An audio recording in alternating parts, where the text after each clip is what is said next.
Different kind of slippers. Different kind of slipper. All right. So you packing already now, right? Yeah. How business for you? How the business going? Yeah, sometimes they can pass, sometimes no time. Wow. So, but you think the business getting better, or it getting hard? They getting out. It getting hard. Tea expensive, then no buy.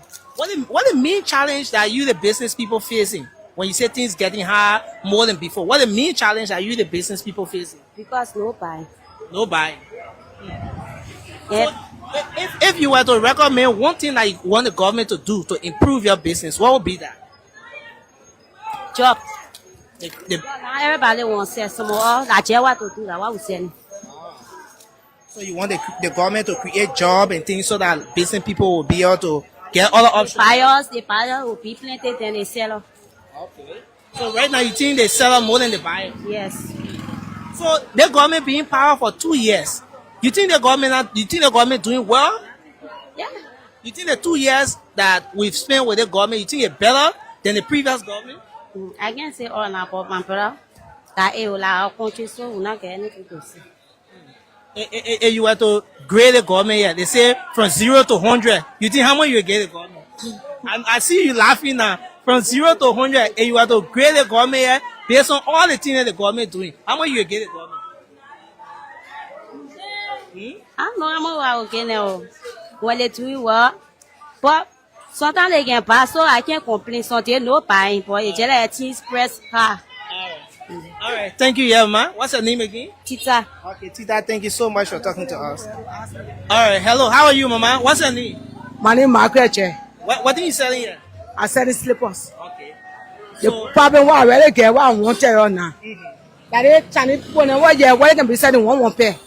They make it the penny half or so that the government can in and stop then the people that can bring continue. Then they stop then they start selling one pair in the store because I ain't making the business half or all. So it means wait. The slipper that the Chinese people you can buy the slipper. Yes, we can buy it for them. That we can buy it for them. One pair they will buy it for them cartoon. Then they can be selling the one pair in the store. So we want for the government to really can in to stop that people don't can bring continue. Because when they bring the continue, then they selling the inside one pair. Then we now buy we put it outside one pair. So we can make business. Easy. But they will calculate all the profit. Calculate everything they put it on the market. Then when we go inside at the same product will get off. Then we'll bring it outside and then they buy it and they say they won't buy it from outside. They won't go inside the store and buy it. So that the problem I get with them. So you want the government to work on that one for the people who doing retail, the people who doing wholesale, the monastic retail. The monastic retail. Because all I want making the penny high. So, but you think the government doing well? The government being in power for 2 years now. You think the government power is trying. They're trying. What made you think that the government trying? No government trying. The government now they facing war. All I wanted when I used to see a street land or when I used to see it. So when anybody get them when they're doing good, we let people so say yeah, they possibly trying. But there's one more politics, we can praise and the other people are doing good thing.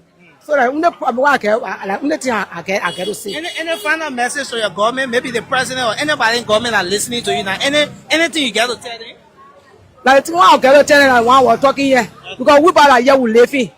That the thing we living on. So if they do that one for them, we are watching and we ought to live. We ought to do something for ourselves. Let us stop the Chinese people and because the Chinese people bringing the goods. The Chinese people bring the thing all continue. Then they said they don't want one pair to all. Me hurting me too much. If I come in no place to go there, I will come and go there. I go tell the people there.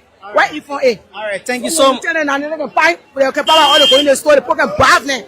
Wow. Yeah. You said when people come, we can tell them. When the people come in the store, we can tell them. When we tell them now, when they go inside the store, they can't come back outside to all again. They can get part of the go. Yeah, they can just stay in the store and they go back. The people from commerce. Commerce people now, when we see them, we can lay the people complain.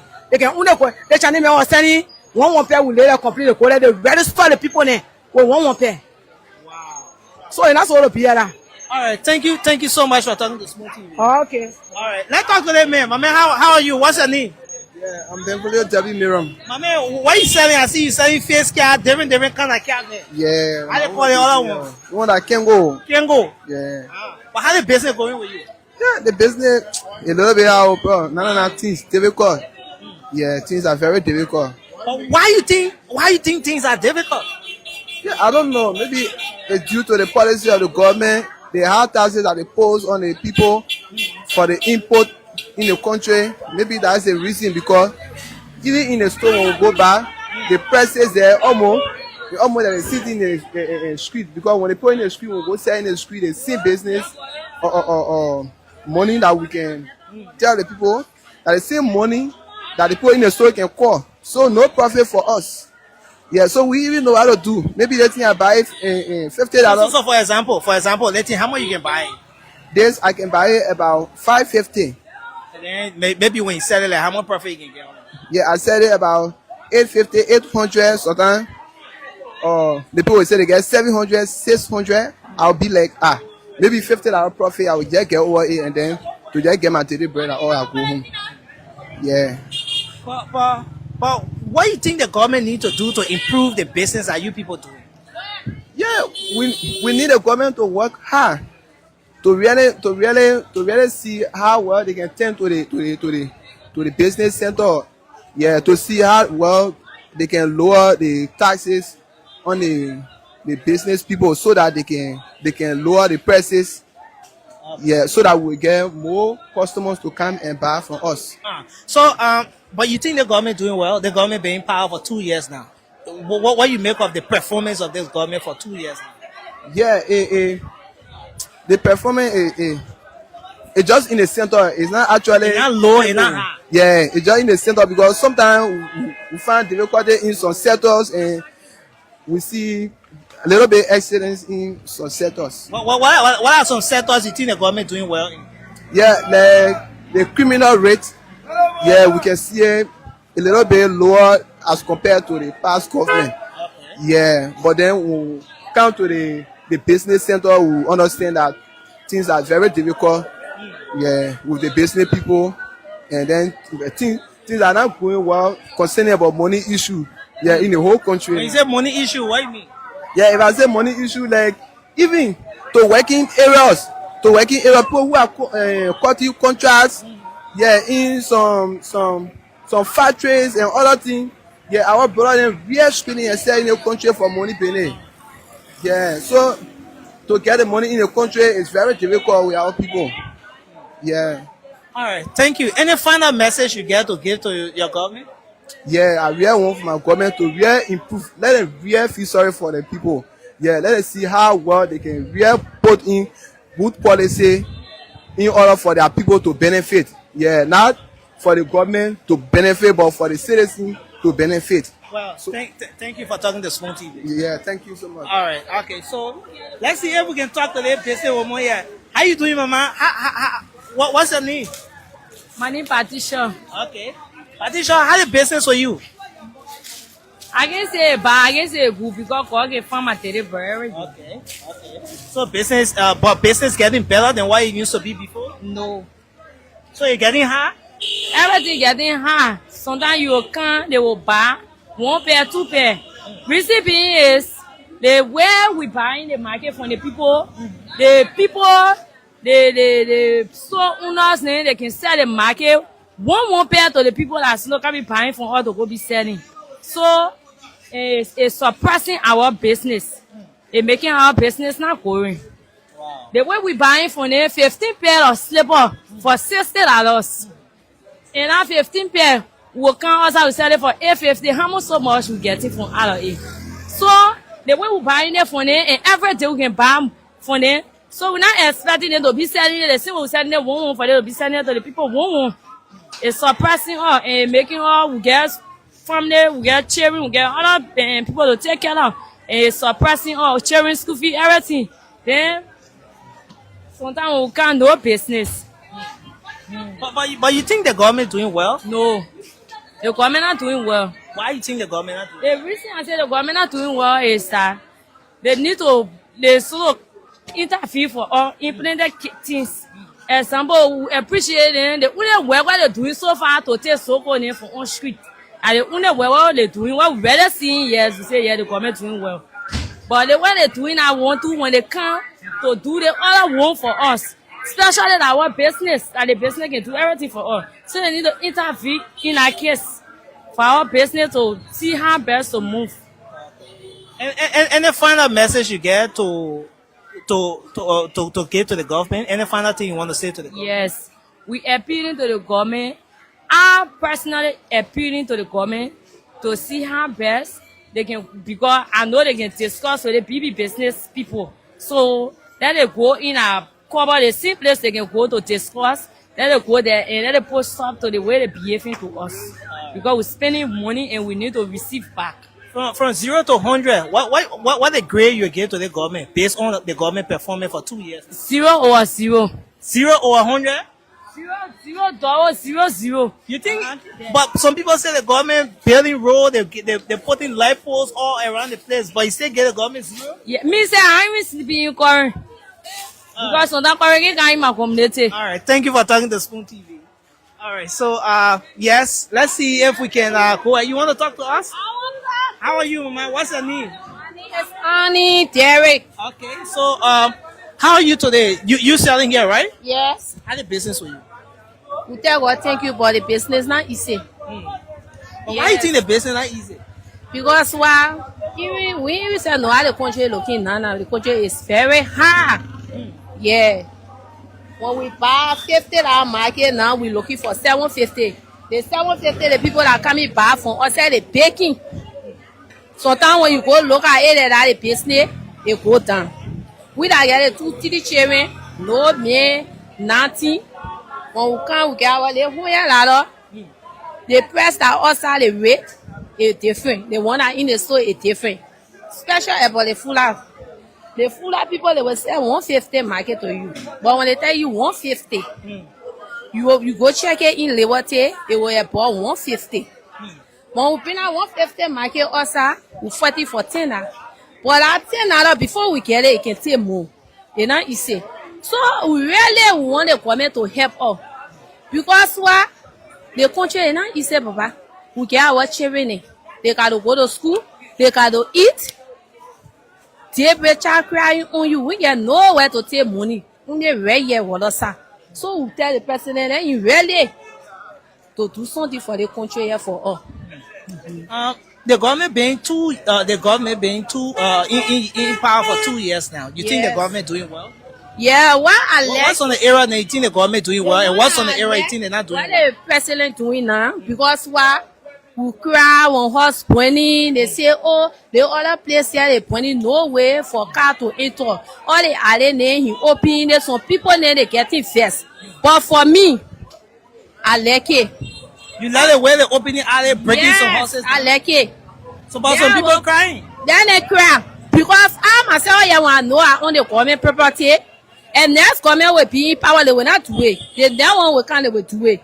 So when you know you own the government property, you can't know one day the government will take you from there. So the another one, they will say, oh, the other one I used to do it. Oh, the other one, other country they will travel, go different places. They can see the place. They say, oh, the other country they comparing. So now let the president break every people that own the alley, let them take them from there and develop the country. And the thing I want when he take the people from there, then he put quota there. You must not just break the place, then you leave it like that. Then bush start growing on it. No. When you say he taking people from here, then he make sure that place be clean and good. So, for one time, break it one time for sunshine. I'm not for this. She my friend, oh, heart. A lot to me, oh, heart. She show me that the way, oh, heart. She said, because I treat her, because I hurt her, because I lie. Because I treat her, because I hurt her, because I lie. My confession, oh yeah, yeah. The people that give me a whole heart, I just say, watch it, break it, and kick it like football. Yeah. None of them grab it. And so, good evening, good afternoon, good morning, depending on your location where you join us from this time. We'd like to say welcome to BKS TV. Welcome to the Heat Tower program here on BKS TV. On the Heat Tower, we say dialogue and I confrontation. We say words and bullets. In tonight's edition of the show, we'll be introducing one of our guest panelists. I'm told moving forward, he will be our guest panelist here on the show. His name is Mr. Willie Sa. I don't know if I'm getting the last name correct, but his name is Willie, and Willie is a son of Nima County. He hails from the Babli district in Nima County. And Willie is a very smart young man, really, really smart man. You know, he's a biomedical scientist by profession. And in the night, he can do a little, he call it a night hustle, the one they call night hustle, according to him. So he's an entrepreneur and also a real estate investor. He'll be joining us here tonight on the show. And you know, as always, when we get a new person who is joining the panel, we quiz them. But for him, we'll be discussing youth empowerment tonight. What it means by youth empowerment. What are some of the steps that our government can take to empower the youth of our country? We are 178 years today. Spong TV took her microphone outside to the people, the one we call the ordinary people. And in West Point, you could hear from the ordinary citizen how they feel about this government, what are the challenges they are going through. They spoke their minds today, and we were playing some of those clips here.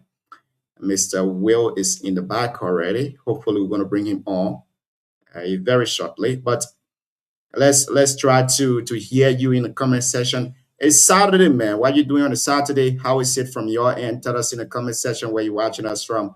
Mario Kroma, as always, Mario from Complex City, Nima County. Mario, welcome to the show this evening. Dan Richmond is also watching us. Dan, welcome. We will go for a break, and when we come back, hopefully we're going to bring Mr. Will on. But let's go for this break. We will be back very shortly. Stay with us.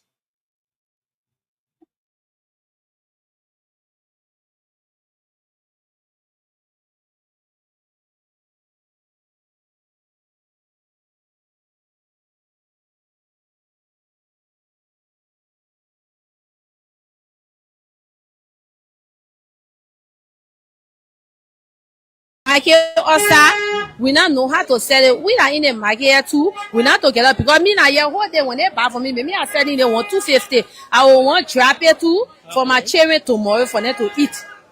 So it in one press, in one press. All will come together to sell one way we will able to get something. Yeah, the press meaning then to Apple press in the US way. Because when the US way continue claiming oh we like get it when you get a correct. Maybe they will say now 50 or now 70. Some people on the chest market they can say now 70 for $5. Maybe you only get $100. Then when they say now 50, you go calculate only 125. And you see so that US rates mean then he really talk about that US rate. All right. So on a scale of 0 to 100, how much you will get the government based on what the government are do in 2 years? 0 to 100. Yeah. That's what I say in the way business will and somebody asks you, and maybe they gave you the pin right now. They say mark the government, create the government. You will get the government 10 or 100, 0 or 100, 100 or 100 or what? What you think you will get the government in terms of ratings? For now on what I say, the only thing that I see, only the road clear small. Okay. So for me, now I get great here because you can only break the plate down and see development there. Okay. Yes. All right. Thank you for talking to Spoon TV. Yeah? All right. So folks, we'll stay here live in Waterside. Of course. Let's see if we can talk to some of our people here. How are you, Chief? Oh, you busy, right? You want to talk to us? Okay. So let's see if we can talk to more of the folks here. But the folks here are talking to us, and of course, there are different views. There are different views that are being expressed. And let's see if we can talk to our sister. How you doing, Mama? What's your name? How business going with you? The business okay? No, ain't fine. The business not fine? What they making the business not fine? No money also. No money also. So you want the government to put money outside? Now you grandpa money, now country money, ain't put it outside. Now who money? I say I ain't papa grandpa money na country money anybody also. All right, thank you for talking to Spoon TV. We are here. So let's see if we can talk. We're gonna come to you, sir. We're gonna come to you. We are here live in. How you doing, Mama? You want to talk to us? How business today? The business okay? The people buying? The business is more laughing. How the business going on? What you want the government to do to improve your business? The business is not in a position to talk right now. All right, so. And so that's it. Welcome back to the show here this evening. Today is the 7th day of February, AD 2026. I want to say welcome to all of you. Those of you watching us on Facebook and YouTube, want to say welcome. And those of you too also listening to us via radio, want to say good evening and welcome to the show. Our man of people want to say Bavwe, Itue. And those of you too who are also listening to us in Ibutu and its surrounding, want to say Nawe Babuya. Welcome to the show this evening. And our we and other people, I don't know whether the CEO can speak B. Maybe you can just speak to the people in B for us very short. I heard my brother coming on speaking. I guess speak here. But at the same thing, the people we all understand the Babua, and things like that. So and then so that's it here. I want to say welcome to all of you. Today was a good day in football, man. CEO. How was it from your end? It's funny you said that because the man I bringing on today, and I got two more I was going to be recruiting. They are all sports fans. So today Manchester United is back. The critics can say what they want to say. Doubters can doubt all they want. The doubting Thomases can go hug the transformer. We are back. Officially, we are back. We defeated Spurs today. It was no doubt. And I think Mike, when he came, he brought that spirit, and he brought that Man U spirit back. And I think it's fair to say that we are back.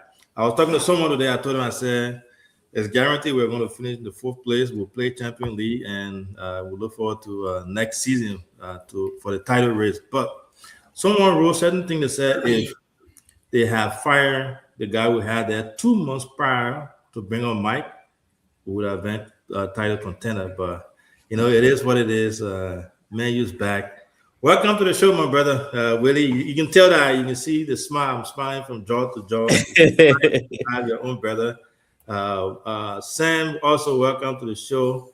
I really appreciate both of you joining us today. Sam, we have our brother, Will. He's going to be he's our newest panelist, but he will be serving as our guest tonight. So we'll be discussing a lot of things. Major topic of the discussion will be youth empowerment, something that is near and dear to all of us hearts. So welcome our brother, and we look forward to having a wonderful show tonight. Willie, before you come on, this platform has been supported by you and our brother Jai and Kanye in the back. But most people don't see that. And on this public forum, I want to appreciate all of you and thank you guys for always being supportive to this platform. Welcome to the show.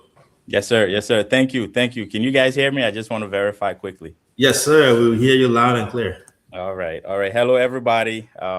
Wherever you are, good afternoon, good evening, good night, good morning. Alvin, I want to say thank you for giving me this opportunity. We've been kind of trying to get this done for a little while in the background, and I'm glad to be here to support this platform. Thank you for the vision that you have for our people and everything that you do for the BKS Foundation. I got to meet you last year, and then I really fell in love with your approach, with everything that you've done back home, and hopefully we can all join on board and head the same direction, and make sure that whatever it is that you have in your head as a dream, we can realize it together. Thank you so much. And Junior is our host.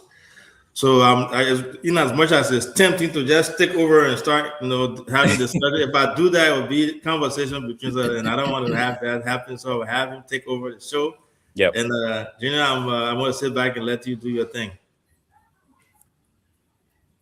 Thank you very much, CEO. I wanted to hold you in contempt there because the way you and your man were trying to run the whole show. Now, let me welcome big brother Sam Saras Valier. Sam, welcome to the show. Let's get to know you, man. Your Yes, name sir. is very interesting, but those that are listening to you in my very self don't know you very well. So, as protocol demands here tonight, we want to know your name, where you hail from, a bit of your professional background. If you're a sport lover, you can tell us. If you are married or not, you can also tell us. The girls in the comment section, they are watching. So if you are not married, you can say maybe they can start. Go ahead, Will. All right. Yeah, that's a lot there. Please keep me on point if I stray away from from what I need to get across to your audience here. My name is Nimble Sai. I am from Nimba County, from Babli Town in Babli District. And I've been in the United States here for about 25 to 30 years now. I am married with 2 beautiful kids and a lovely family. I live in Philadelphia. And as a profession, I'm a trained biomedical scientist. But I think that career is kind of winding down now. So I'm trying to pick up on my entrepreneurship and real estate investment, which is going to, for me, is going to be the latter part of my career. I want to, kind of dabble more into the entrepreneurship and real estate investment here in America.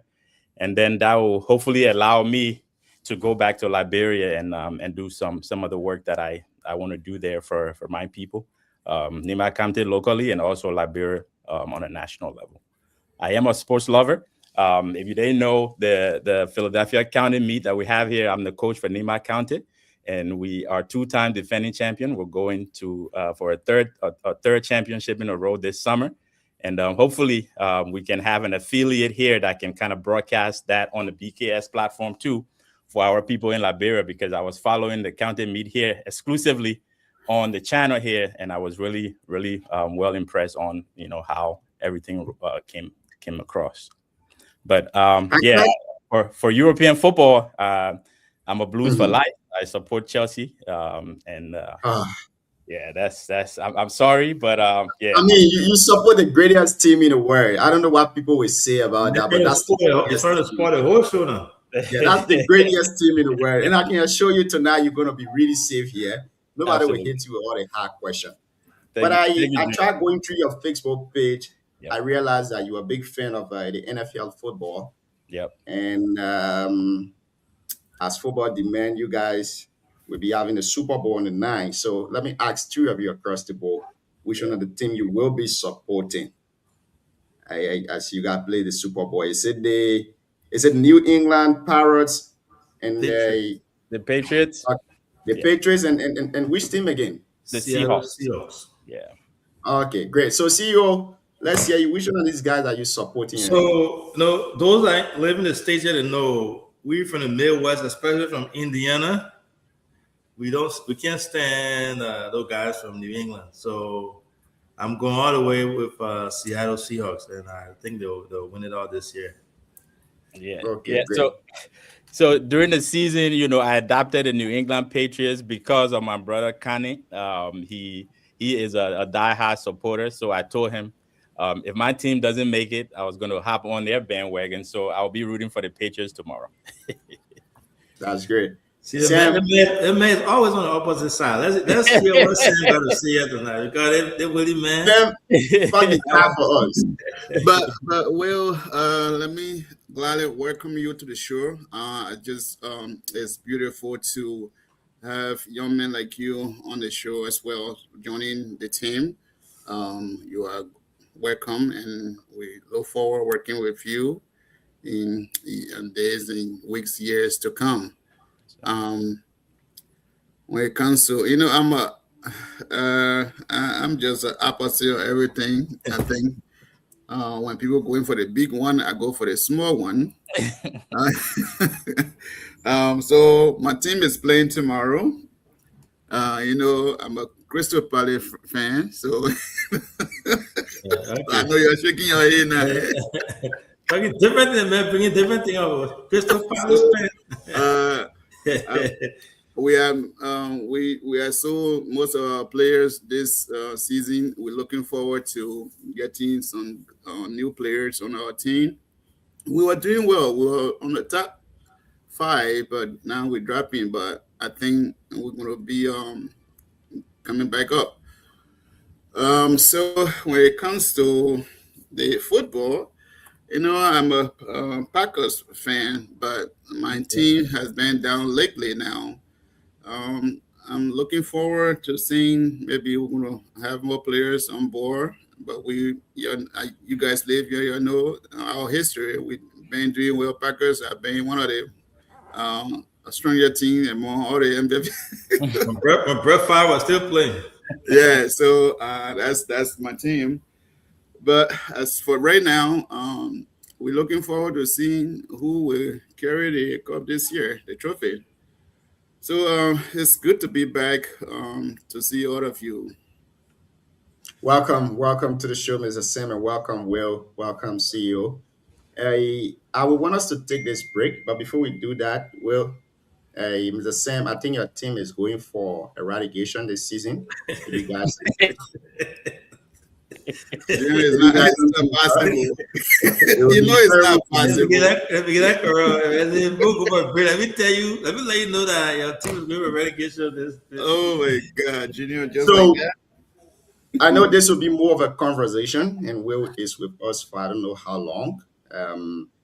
The person whom we cherish his legacy today, he graduated from one of the prestigious university in Liberia, if not among the top two, it will be the top three university, which is the African Bible College University. Fortunately for me, today I stumbled around a video that was explaining the history of that university. And Mr. Benjamin Carmon Seka having to be one of the first graduates of that university. That was in 1983, CEO? Yeah, 1983, yeah.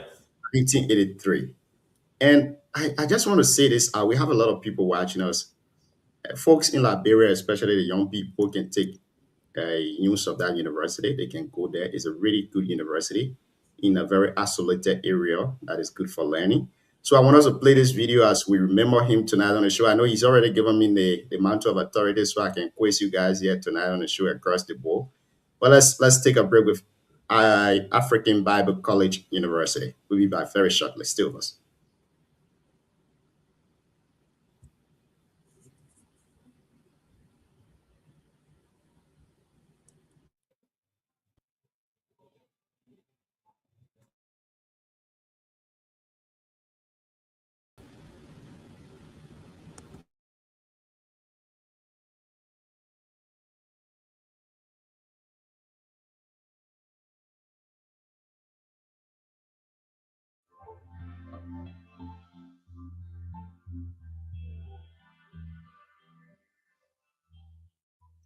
Greetings. Thank you for your interest in African Bible College University. ABCU started about 50 years ago with a vision that the Lord gave our founder, Jack Chinchin, when he was sitting in Bafu Bay underneath an Indian almond tree. There, God gave him the idea by starting a Bible college in Liberia, more people could come and get trained up locally instead of being sent out overseas. At ABCU, we offer a 4-year Bachelor of Arts program in 3 majors: Biblical Studies, Education, and Mass Communication. Biblical Studies majors can minor in Education and Mass Communication, and also Entrepreneurship. Students who major in Education or Mass Communication automatically have a minor in Biblical Studies, so that all students receive a solid biblical foundation to their education.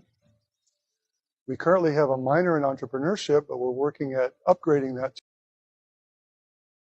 Mr. Sam, I don't know whether you've heard about this university, but I think it's one of the classic university in Liberia. You are muted. Yeah, I think ABC is in Yekepa. It's one of those great Bible college in Liberia. A lot of friends graduated from there. They talk so much about it, but I never really been on a campus there before. So seeing It's it, it's a great place to visit. Very good for learning. The environment is okay as you see in the video. right? Very nice, and it's really really great. Will, welcome to the show. Thank you, sir. Let's start the conversation tonight. Yeah. You have more interest in youth capacity building, youth empowerment, and that's something that this platform has interest in it. So tell us, what's your perspective about youth empowerment? Let's start the discussion from there. Thank you. Thank you. I'm going to give you the shorter version of, if I don't do that, we're not going to get from here tonight. I think culturally, us as a people, Africans, we are brought up in a way such that when the older person is present, the young people have to take a back seat. And that is just a cultural thing. And fortunately or unfortunately, this translates to all aspects of our lives, be it taking leadership role in politics, be it taking leadership roles in the community. And if you look at the world today, the dynamic of the world population, when everybody talk about why is the population growth in Africa such an advantage, right, to geopolitics and world economics, they say Africa's youth is what gives us the promise to lead in the next phase of global affairs. But unfortunately, as a culture, our young people are not given the mantle until they get to a certain age. And if you look at our Liberian politics right now, the dynamic itself, you can see that everybody in leadership role, and I don't want to use the wrong word, but it's very old and on the other side of youth. And I'm saying this to lay down the premise as to why we're having youth empowerment issues. For me, youth empowerment means older folks are stepping back as mentors and passing the torch while they're still alive, so that the youth can take the mantle from them and continue the enrichment, the improvement in our societies. But unfortunately, when it comes to us, and it's not just a Liberia problem, it's an African problem, where the youth is not allowed to do anything while the elders are present or the elders are still alive. So as a result, if we start looking at position of leadership and position of leadership in politics, especially, you start seeing that the power dynamic is going all the time is going to the older folks, because that's just who we are. A young man is not supposed to stand in the midst of older folks. But what that does is it takes away what our power as a continent is. Our power as a continent, every other society is diminishing in age. We are advancing. We have the youngest population in the world. But if we can't have those, we can't use our superpower, which is the young people, to start teaching them how to lead, then we're doing ourselves a disservice. So I'm just laying a premise here, and then maybe later on we'll come back, then I'll talk about what I mean by youth empowerment. Now, that was the next question that I intend to ask you. In your perspective, what do you mean by youth empowerment? And I want us to narrow the conversation down to Liberia and not the entire Africa. Yep. How has youth empowerment failed in Liberia, and what are the way forward? Thank you. For me, all you have to do is leave your house and go outside. You will see exactly how youth empowerment has failed, right? The lack of jobs, the lack of training, right? The lack of proper education. I'm not talking about just going behind a classroom table and reading and memorizing the history of Liberia and memorizing Shakespeare and knowing all facts and figures there is to know around the world. But if you go on the street, you will see the majority of people that call themselves youth, they're just out there doing nothing, right? There's no plan. If you ask any administration when it comes, what is your plan for the youth? they say one word slogans and everybody starts to clap, right? This specific presidency, do we know what their policy is for the youth? We don't know, right? So we have to start holding them accountable and say, what is your plan for youth employment? First of all, what is your plan for youth education, real education? And not just, hey, we're going to, you go to university, you get your degree, and then you go push wheelbarrow tomorrow. Okay. So for me, youth empowerment is creating a systemic, creating a system within which every youth of Liberia has a part to play, starting from just county level to national level, having a plan for every youth of Liberia to thrive and be successful. One may say youth have been given the opportunity before, and they are still given the opportunity, but they have mismanaged these opportunities. What say you on that? Yeah, as if you provide a system, right? What we tend to do a lot wrong in Liberia is we don't have a system. And when I say we don't have a system, here in the West, we have a middle class, right? And Alvin can attest to this. You know, when we were in high school, certain job opportunities were only for young folks, right? You with the likes of McDonald's and you know and KFC and all those fast food places. Those were stepping stones for youth to go and learn how to be professionals, right? Do I expect Liberia to be at the level of where we are? No, but we have to develop systems, right? And the government doesn't have to do everything. That's where we come in as entrepreneurs, but the government has to lay the ground level and allow people who have ideas to flourish on those ground levels. I have a lot of questions to ask you on this, but let's go to the CEO, and after that we'll go to Mr. Sam. I think this is more of a conversation. So, CEO, let's hear you, Chief. Yeah, like you rightly said, it's more of a conversation instead of an interview. I think I already told you the MO for my brother being on the show tonight. You know, I gave a story here one time. I went to Liberia with a guy. He used to work for Capital Group. He was an executive there, top guy, top notch, a multi-millionaire.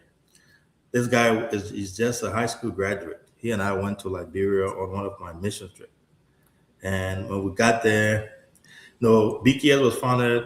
We started with providing tuition assistance to young people. Speaking of system, lack of system or thereof, right? We started providing tuition assistance to young people, and we started helping everyone. You know, the needs, the people, the kids there always need help, most of them. So it's just too much, and we started doing it without guiding the process well. And it started becoming a challenge because everyone, I mean, thousands of students, and we never had enough funds to support everyone. When we went to Butuo, we did all we could do there. We came back, we visited the community college, and now it's a university, it's a 4-year college now in Nimba. And then we got a list of all the students, our prospective students, and we're going through the list, and he and I mean, when you see the major, you know, sociology, political science, the technical education out there was, the students were less than 2% of the list. So then he turned to me and he said, Alvin, you know, have you thought about implementing a robust technical education scholarship instead of all these social sciences and all that? I mean, it's not a bad thing to get your 4-year degree in sociology in Liberia, but what's the chances of this guy landing the job right after school year from Sani College?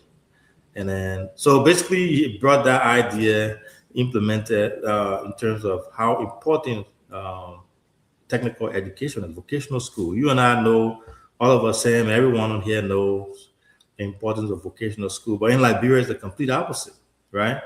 They tend to focus more on 4-year college degrees from different schools instead of you know, implementing or enforcing the importance of vocational school. Really, and I think that's one of the problems when it comes to youth empowerment in Liberia.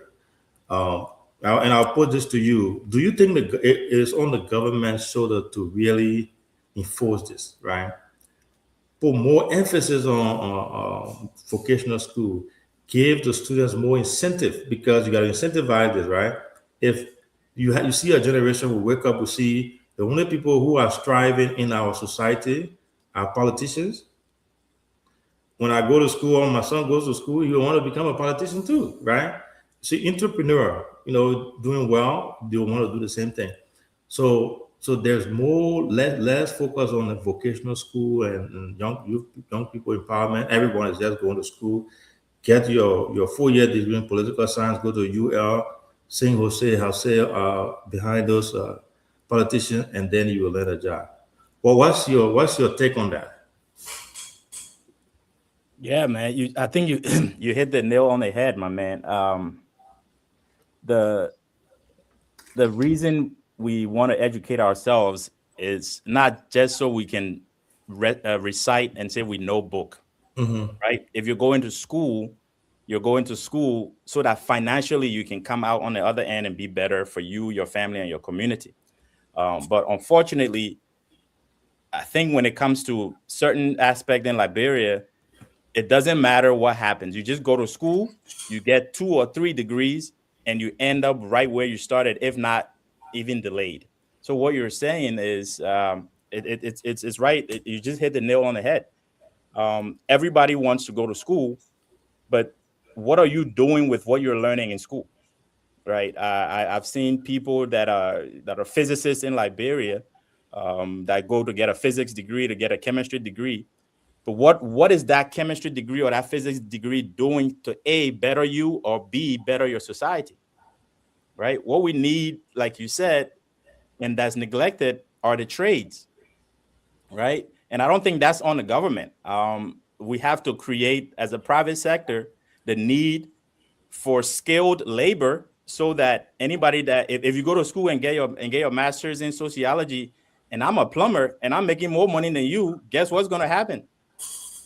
Everybody else that sees me being more successful than you going to want to be a plumber because it's a hard skill that an investor can use. There are people that are building like houses, building infrastructure that need the plumbing skill, but they're going to Nigeria and Ghana to bring those skills in Liberia. Why? Because we don't have a really good trade school that can produce quality certified plumbers and certified electricians. So we have to, as entrepreneurs and private citizens, we have to flip the switch back to, hey, what's really important, what's really needed for nation building at this point in time? Maybe 20, 30 years from now, when we've gotten to a certain level, then these other degrees are going to be needed. But as of right now, we need manual labor, skilled manual labor that can add value to our immediate societies. Thank you.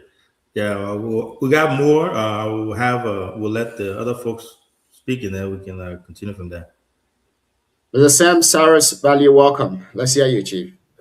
Thank you, Junior. So I listened to you,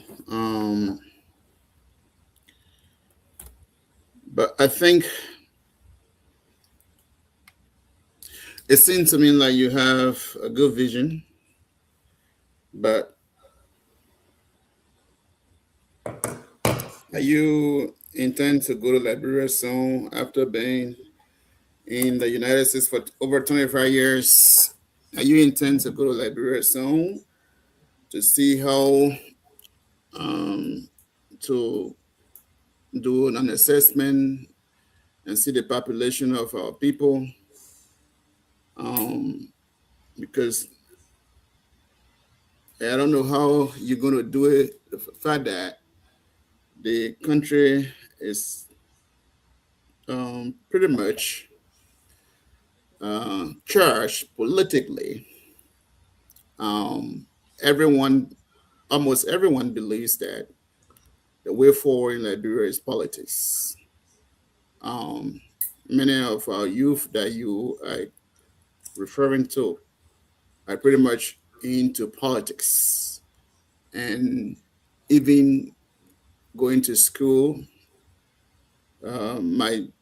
especially a vocational school, might be something difficult for them, because how are you going to change that narrative and make sure that these folks gravitate towards going to vocational school and making sure that they can make more money in vocational as a graduate than to be a politician.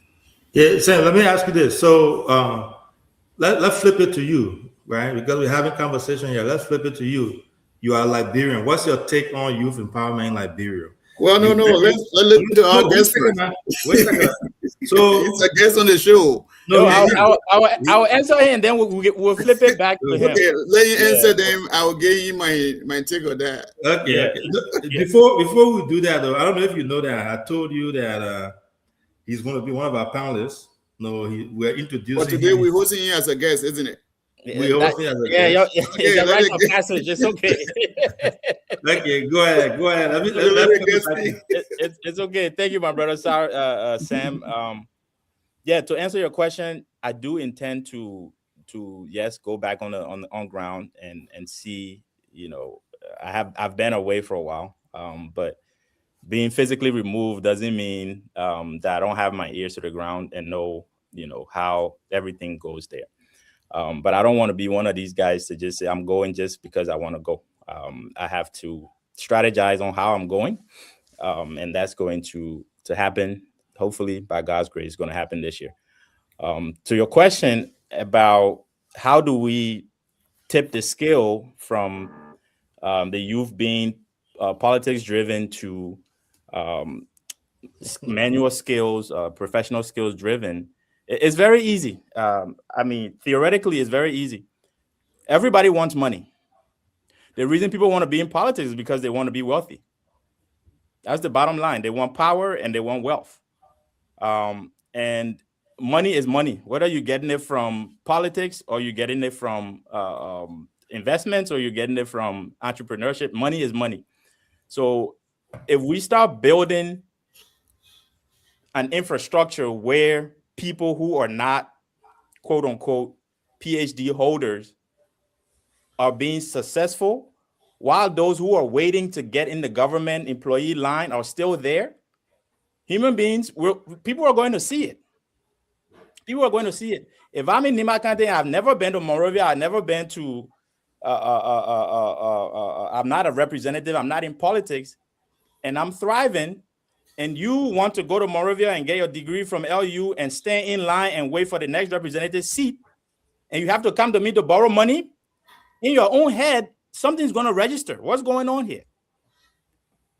Right? So we have to create that pathway to wealth that's not linked to politics necessarily. And how you do that, you let the market decide. You get your skills, you get employed, and you make your money. Thank you. CEO, we asked for Mike. No. Over to you now. Sam Balier from District 4, Nima County. That's correct. Let me finish my question on data.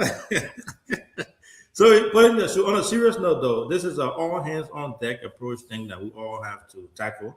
And what's your honest assessment? No, if you were in the shoes of Willie, who with this dream that myself, because he and I share the same dream and stuff, what would you say about yourself? What's the challenges? Socio, I come from different angle. I think that we should engage our policymakers vigorously to introduce a policy in Liberia, especially when it comes to politics. Because going to government, people think that when you go to government, you'll be rich. That's one of the things that is killing our country. Even the youth, you go there, you want to really introduce a good policy with vocational school, while their friends are in government. Remember now, most of those folks that are in government, CEO, some of them are very uneducated. Okay. If I go to school and pay for grade and get a bachelor degree, and I'm not able to perform, and while I'm a minister and somebody is doing my work, it means I'm uneducated. So we need to engage our policymakers to really make sure that we take corruption from our government and going to government is to serve. It's not see it as a place to be reached. If we introduce the idea into our politics in Liberia, you will see that politics will be irrelevant to many people. They will say, you know what, for example, like the other day, we're trying to say, okay, every representative is saying there should be $5,000. If that policy is a real policy and it becomes law, see, I can't go into election and spend 10,000 or maybe 50,000 to be represented while I'll be making $5,000. So that people will not be too much inspired to go into politics. What they will do, they will deviate from politics. Instead of going to politics, they'll go to more vocational school where you can be a plumber, can make 5,000, more than 5,000, even a year or a month. So you are saying the reason why we have low interest in vocational school and other youth empowerment is simply because of politics, because our current politicians are making more money, so everyone more money, and so the folks think that the best place to enrich yourself quicker is in politics. That's why you see those kids will go. They say Amanda way to all over, the place. Especially look at right now as we speak. Election is still almost 4 years from now, but everybody is in gear about 2029. If you see the young people with T-shirt now moving up and down, because what if I support this political leader, at the end of the day, whether I'm educated or not educated, I'll get my slack. That's what's going on in our country. Thank you, Gina. You can go ahead. I got a question for you, Gina, but you can take over. Thank you. The whole youth empowerment thing here, I know how you're defined, but Willie is here tonight. Willie, you spoke of a manual empowerment. You spoke of professional empowerment and all of that. And I want to take you from the perspective that many young people look at today as youth empowerment to be a politician empowering them or going to school to be empowered. I want to bring you to the manual sector, the private sector. Yep. Many young people have been given the opportunity, especially in the business sector in Liberia. And these same young people that you're advocating for here tonight have leveraged people businesses. What could be your call to these same young people? How prepared are them to take on the responsibility of empowerment? That was a question I was about to ask you, Junior. That's exactly what I was about to ask you. You just answered. That's good. I think for me, Junior, I approach it from the lack of proper training.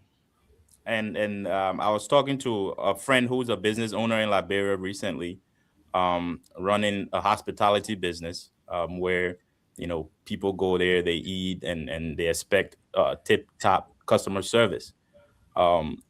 But they're hiring and employing these young folks without proper training. To be a good service provider, you need to have training, right? Just because you know how to count money doesn't mean you automatically can be a cashier, right? If a situation comes up where there's misunderstanding between you and the customer, you need to be trained on how to handle that, right? So if you just get somebody off the street that know how to count money, you put them behind a cashier desk, that doesn't make them competent. So you said earlier, their opportunities are there and people are squandering the opportunity. I think one thing that can help Liberian youth is proper training. And proper training being that you can have professional training that doesn't have to be in a school. You can have on-the-job training. You can have systems where this is specifically what I do. If people are going to be working in the bank, they come to this 12-step training, and I tell them how to be a good banker, how to have good customer service, how to deal with other people.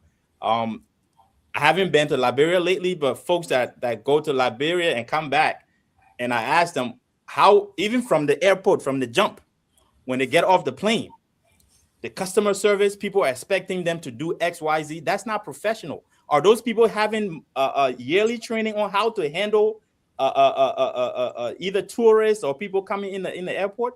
How are you going to be a security officer? And when I touch down, you expecting me to give you XYZ before you give my passport back, right?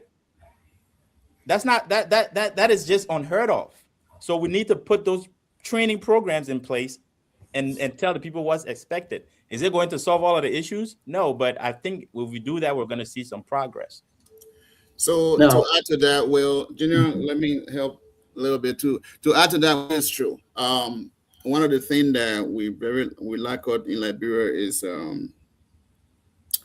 customer service. And it boils down to training as well. Most people too will grab their family member from somewhere and say, you know what, I want you to come sit down in the store. Another thing too is pay. So if you brought in somebody and underpaid the person, obviously you are expecting that person to really steal from you. There's no sugarcoating here. I don't, for lack of a better word, they will steal your stuff. Okay, so if you provide a training and show the pathway, if you are employed and you go steal somebody's stuff, this is a consequence. Okay, I think it will also help in our society, but Liberia has integrity issue when it comes to employment in Liberia. So it's a really, really tough situation. People, the idea is boom, boom, boom. I want to get ahead pretty fast because what? I must take it and get ahead. So we'll strike a really good point, training and also providing the consequence of if you go to someone's store and you take something unknowingly to the person. So I think the bottom line of this is training, lack of training in the country. Now, this takes me to my next question. Do you think the government has been doing pretty well when it comes to training young people in Liberia from the days of Joseph Jenkins Roberts up to present? That's not the government's job, to be honest.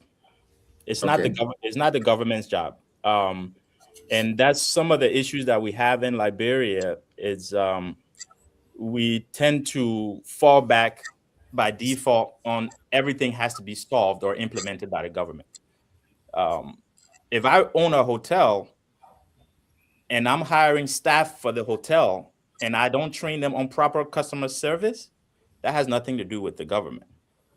Okay, the government can help me to enforce. If somebody steals from me and I go to them to do the investigation and take the person in, but I don't think it's the government's job to implement training programs. And Alvin and Sam, we're all over here across the sea. You guys can attest to this.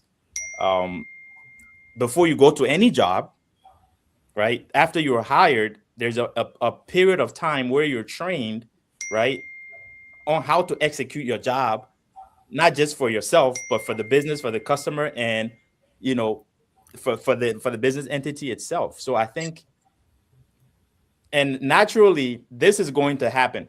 Once, if I go and say, okay, as an entrepreneur, what I want to do is I'm going to train customer service people, regardless of where they work, if they're working to the hospital or they're working to the bank or they're working to restaurants. What I want to do, I want to build this program. Is going to be professional development program. And Alvin, if you own a restaurant, send your people my way. I'm going to train them, and you're going to see your customer service rating is going to start going up. And if Sam has a similar business, and Alvin comes to me and I train his folks, and Alvin's folks, their way of treating customers changes, obviously, Alvin's business is going to have more customers than Sam's business. Sam's going to go and ask Alvin, and he may not ask Alvin, he'll ask around. What's different about Alvin's business that there's more people going there and they're not coming to me? And Alvin's, they're going to say, oh, they treat people really nicely. They speak very nicely. And they don't have any corruption. They do their work when they have to. And then Sam's going to do a research. How did this culture change happen to Alvin's company? oh, there's a training program where he sent his people to. He sent his people to my program again, and then word of mouth, and then we start making the society better, better, better. So now I want us to balance between private sector empowerment and that of governmental sector empowerment. Can you distinguish between those two and balance them for us, please? Sam, you want to take this first and I'll follow in? Yeah, Or? let me take that. Thank you, Will. So, Junior, so this is, I mean, Will and I, we pretty much, that idea alone that he just talked about is the same idea that I have planned to do. Hopefully, if I have the opportunity to do that in Liberia. My trips to Liberia, I have seen that customer service is very, very poor. Sometimes people serve you, they turn their bike on you, it's like they don't even see you. So I'll be like, oh my God, in a big environment like this, because I mean, listen, overall, when it comes to customer service in Liberia, we need training in that area, serious training. Like Will said, Junior, I have served as a HR for an organization here. So when you hire people, there are policy. The company has its own policies that they have to go through training. Maybe if it's a 5 days of training, you cover all the topics. And then at the end of the day, people, it's not everyone will make it at the training. We call it new hire orientation. At the orientation, some people will not make it, but certain people will make it. And then you get in the booklet. They will take it home. So take this home. This is a company policy. You have to keep it. So no matter what it is, you know, you understand. And how to no matter what it is, you might not be able to understand everything, but at least on the average, you are getting maybe like 60%, 63% on that, how to do your job. Versus taking somebody from behind a house and say, you know what, come here, sit down here and manage my money and manage my company. It's not going to work. So for Junior, last night we had a conversation about a labor issue in Liberia. So, and that was weird to me that every little thing the employee will run to a labor ministry. Junior, it's not seen in this country. It's not common here. For you to even see to go to labor ministry, I don't know, maybe Will is on the show on CEO is here. I don't know when last you have seen labor people coming to your job, but that's why I asked for HR, because HR is there to investigate. And before they fire you, they must have a real cause that if they fire you so that the company cannot also be sued.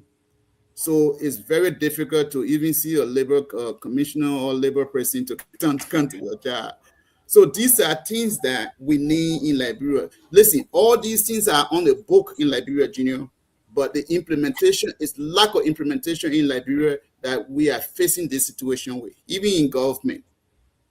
In government, we grab people, we carry them, we didn't train them. They say, "Oh, you sit down here." They sit down there. What to do? You get in the office, or some of them like this. When you say hello, oh hello, it's finished.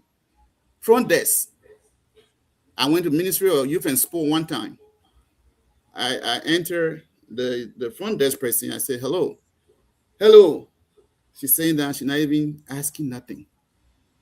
So it just shocked me in that big ministry like that. So Junior, it's everything is about training. Even the government or private sector, everything require training and even policy that people can guide people through.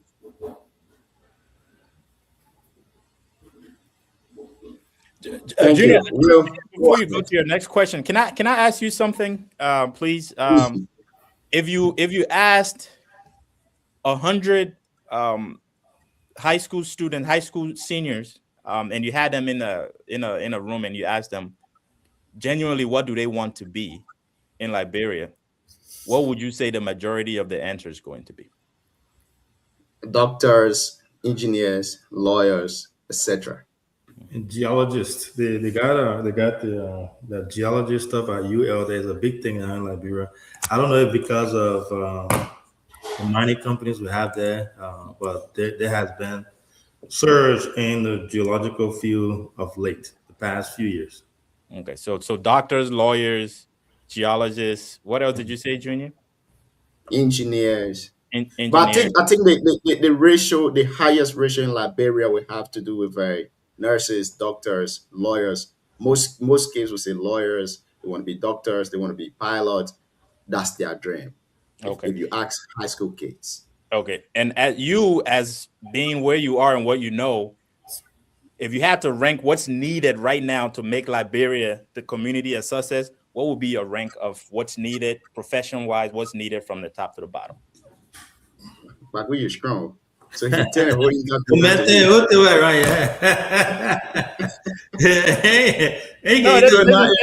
this is just from your perspective. What if we had hundreds of X, hundreds of Y, hundreds of Z, and Liberia starts moving forward in the right direction? What would you think will be that ranking? What do we need as Liberians? Now, I will answer this question from my experience in the few countries that I've been to. Yes, I believe that we need more of technical people in Liberia. We need more of skilled people in Liberia than we have more of nurses than doctors. Now, like my father, Alvin would say, no disrespect to the nurses, no disrespect to the doctors. Even me, I'm studying law, no disrespect to that. But with the way our economic is going, if we want to get at the global stage that we see other African countries being to right now, like the Ghana we have, the Nigeria we have right beside us, or even the Rwanda and other African countries, I believe that we should go a bit maybe technical, more technical than we are currently, because you have all of the major mining companies in Liberia, but then you do not have experts in these areas that will take on the responsibility just in case tomorrow we have this company leaving Liberia. If we have a Liberian-owned mining company, then we can run our own economy by ourselves. But these things are not happening. So I think we need more of a technical people, more technical youth in the country than we have. I would like the other panelists to please chime in on that. Sam been thinking all my time. I know what's up with Oh, go ahead, Jimmy. Crystal Palace, man. Yeah, Crystal Palace. Man. I'm talking about Maine. You're talking about Crystal Palace. But on a serious note, I beg to differ with my son a little bit respectfully there. Nurses and doctors are needed in every society. We cannot have any functional society without the medical, all the experts you're talking about that will need medical care, right? So one of the reasons people have questions or concern about returning home is the healthcare system that we have in Liberia, right? So you have people going to the hospitals for something very simple, and then they don't return, they don't come back. And I think that happens because of the lack of well-trained medical professionals. So I will actually rank medical professional, real good ones with good customer service or client service, if you put it that way, up there. If it's not one, but it'll be two. So what we need in Liberia, we need more, technical education. Remember now, Liberia came from this whole long civil war thing, and we're still a poor economy, poor country. We're still trying to rebuild. I think we need more engineers. I think we need more doctors. We need more technicians when it comes to hands-on work, plumbers. We can't be building Liberia that we have people from Guinea, from Ghana, from other places coming to come build for us in Liberia. We need more mechanics ourselves.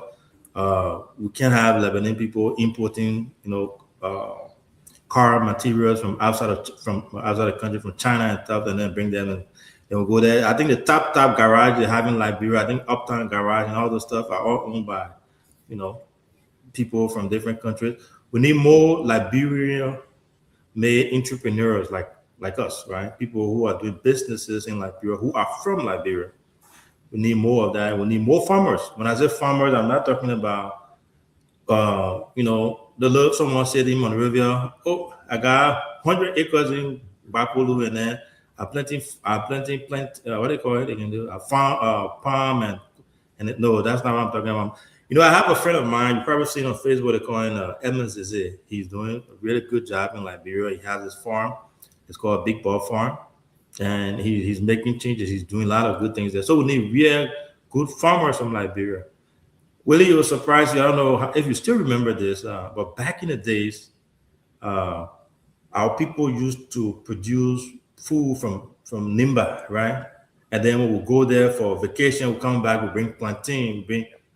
No, it will surprise you now. People, they'll buy rice from Monrovia, even fish, like salt, pepper, everything, all the stuff that they have purchased in there. That's shameful. We need more of that. We need to get back to the soil, as the late President Doe used to say. So we need more farmers. So those are things that actually we need. And people don't know. In Liberia, when you say farmer, they can start laughing at you.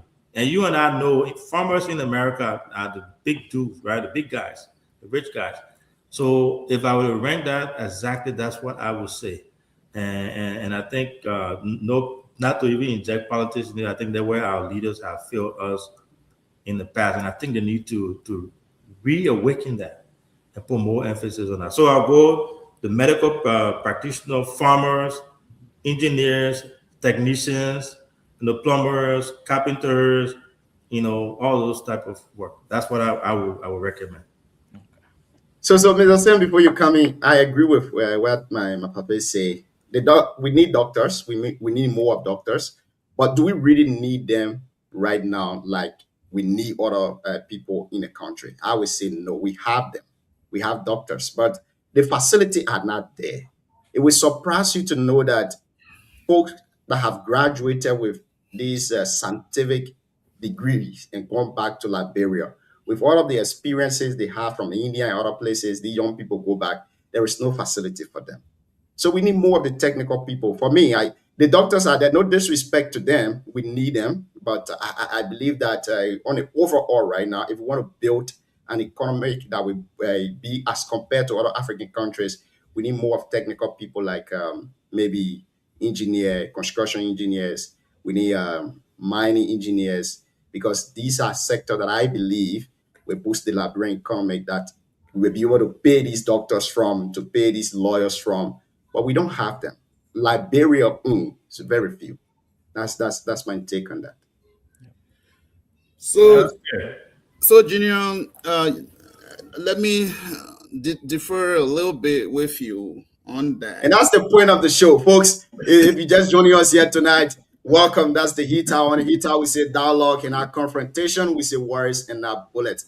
That's the entire point of the show. Let me add a little thing to it. Sorry, come on. We've had this show for 6 months, 7 months now.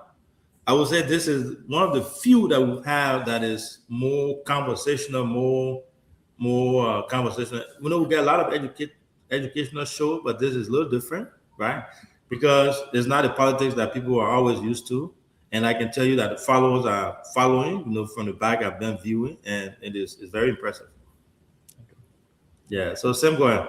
Thank you. So Junior, when you say to us on this show, we got doctors in Liberia. Junior, we don't have doctors in Liberia. How many doctors do we have in Liberia, Junior? You got a single doctor doing everything. Junior, the body is too huge. The body you see, there's a jar onto every piece. We got cardiologists, neurologists, all kinds of gist on our body. Okay? So in Liberia, you got one doctor. They don't specialize. You go to, you got eye doctors, ear, mouth, bones, muscles. Those are people who specialize into everything. The body here is a jar. That big jar you see, so the body is a big business, and everybody specializes in it. So you got one doctors in Liberia. They do when it comes to neurosurgeon. One person will say, "Oh, I can do that. I can do eye surgery. I can do this." Generally, it's not possible. So we don't have doctors in Liberia. Okay, people are just like why the kids are going to school in India and like my son is right now studying in India. I told him to specialize. Maybe family doctor is what he want to specialize, something you want to do. So we need a specialized doctors. Then we can say we have doctors in Liberia. We need nurses that are trained, not just going to come. Most of the team in Liberia, Junior, they nearly killed me on ELW 2023. I went to Liberia. I took some kind of pain pills I took.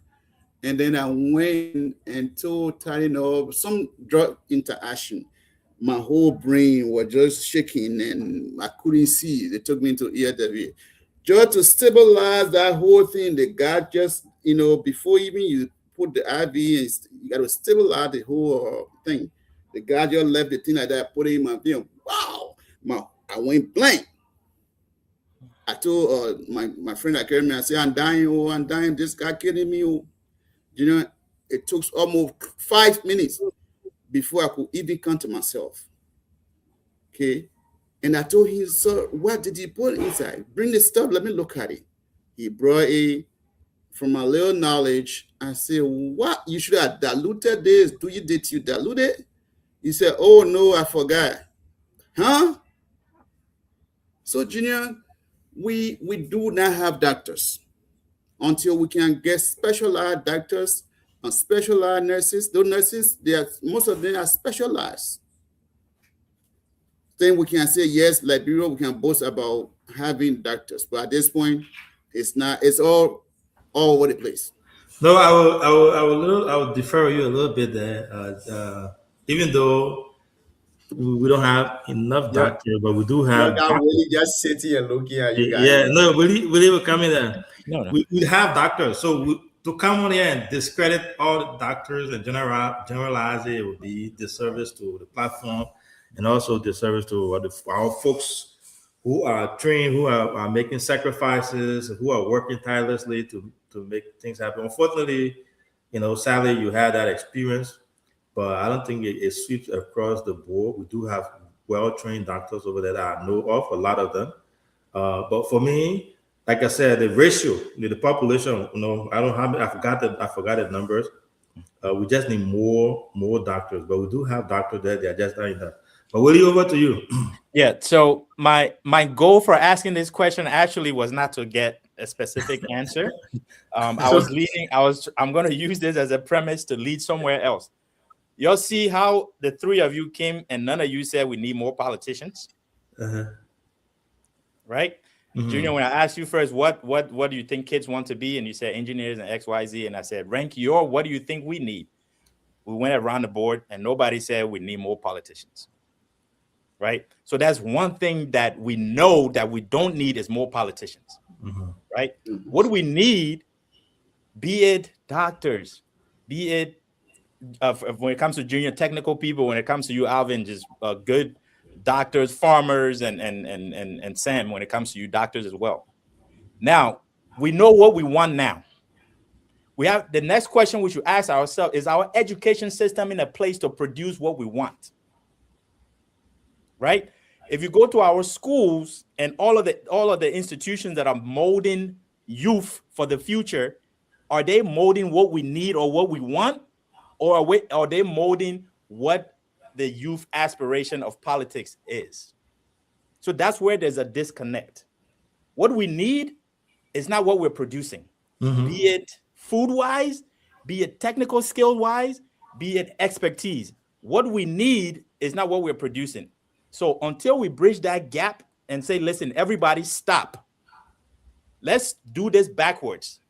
Let's start from what do we need? And then let's build those programs within our society so we can produce what we need. If you go to Liberia, I'm surprised being in a tropical forest where if you mistakenly just drop a seed and walk away, 3 months later, it's going to bear fruit. We're importing rice from China and India and South Asia. What has happened to us? Alvin, you said earlier, I grew up in a village. I grew up on a farm. We grew everything that we ate. Yeah. I never knew about imported anything. But now, what we need is not what we're producing. We don't need more politicians. But guess what? Everybody at LU is either political science major or in some kind of campus politics, and they believe it's going to lead them somewhere. So youth empowerment starts with saying, let's stop. Let's stop, because obviously what we've been doing hasn't been working. Let's stop. Let's start thinking. Instead of reacting, let's start thinking and being proactive and say, what do we need? How do we get there? How do we build facilities, right? And how do we build the expertise to get us what we need? If we don't do that, we're going to be in line singing Benyamin, Benyamin, while the Lebanese and the Indians are coming and getting rich and taking our resources out of our nose. We can't blame them. They're not coming for politics because they know what works. So we can stay in line and wait for the next representative seat while our lands are being taken by Burkinabes and people from Ivory Coast and farming, while we're in the city, pack up like sardines, trying to do something that we keep banging our head against the door on. So my approach is I hate government. I hate government. Government is not efficient. Government does not solve problems. Government exists for certain people to find a route to riches. I hate government. If you want real change, we have to start at the local grassroots level. And if we build society, if we do something locally that works without government input, it's going to spread like wildfire, because everybody in Liberia is waiting for the government.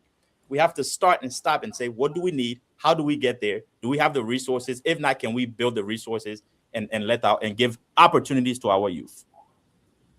Now, since we're doing this like more of a conversation now, instead of the real interview, while we keep asking each other the question across the board, I think I would disagree with you, Will, on the issue of you hate government, because for me, my perspective of what government is maybe is different from your perspective of what government is.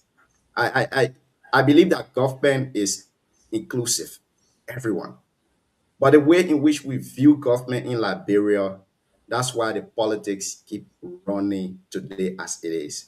I give you a typical example of Rwanda. Rwanda came from a genocide, very terrible one, in 1994. The entire world knew about that.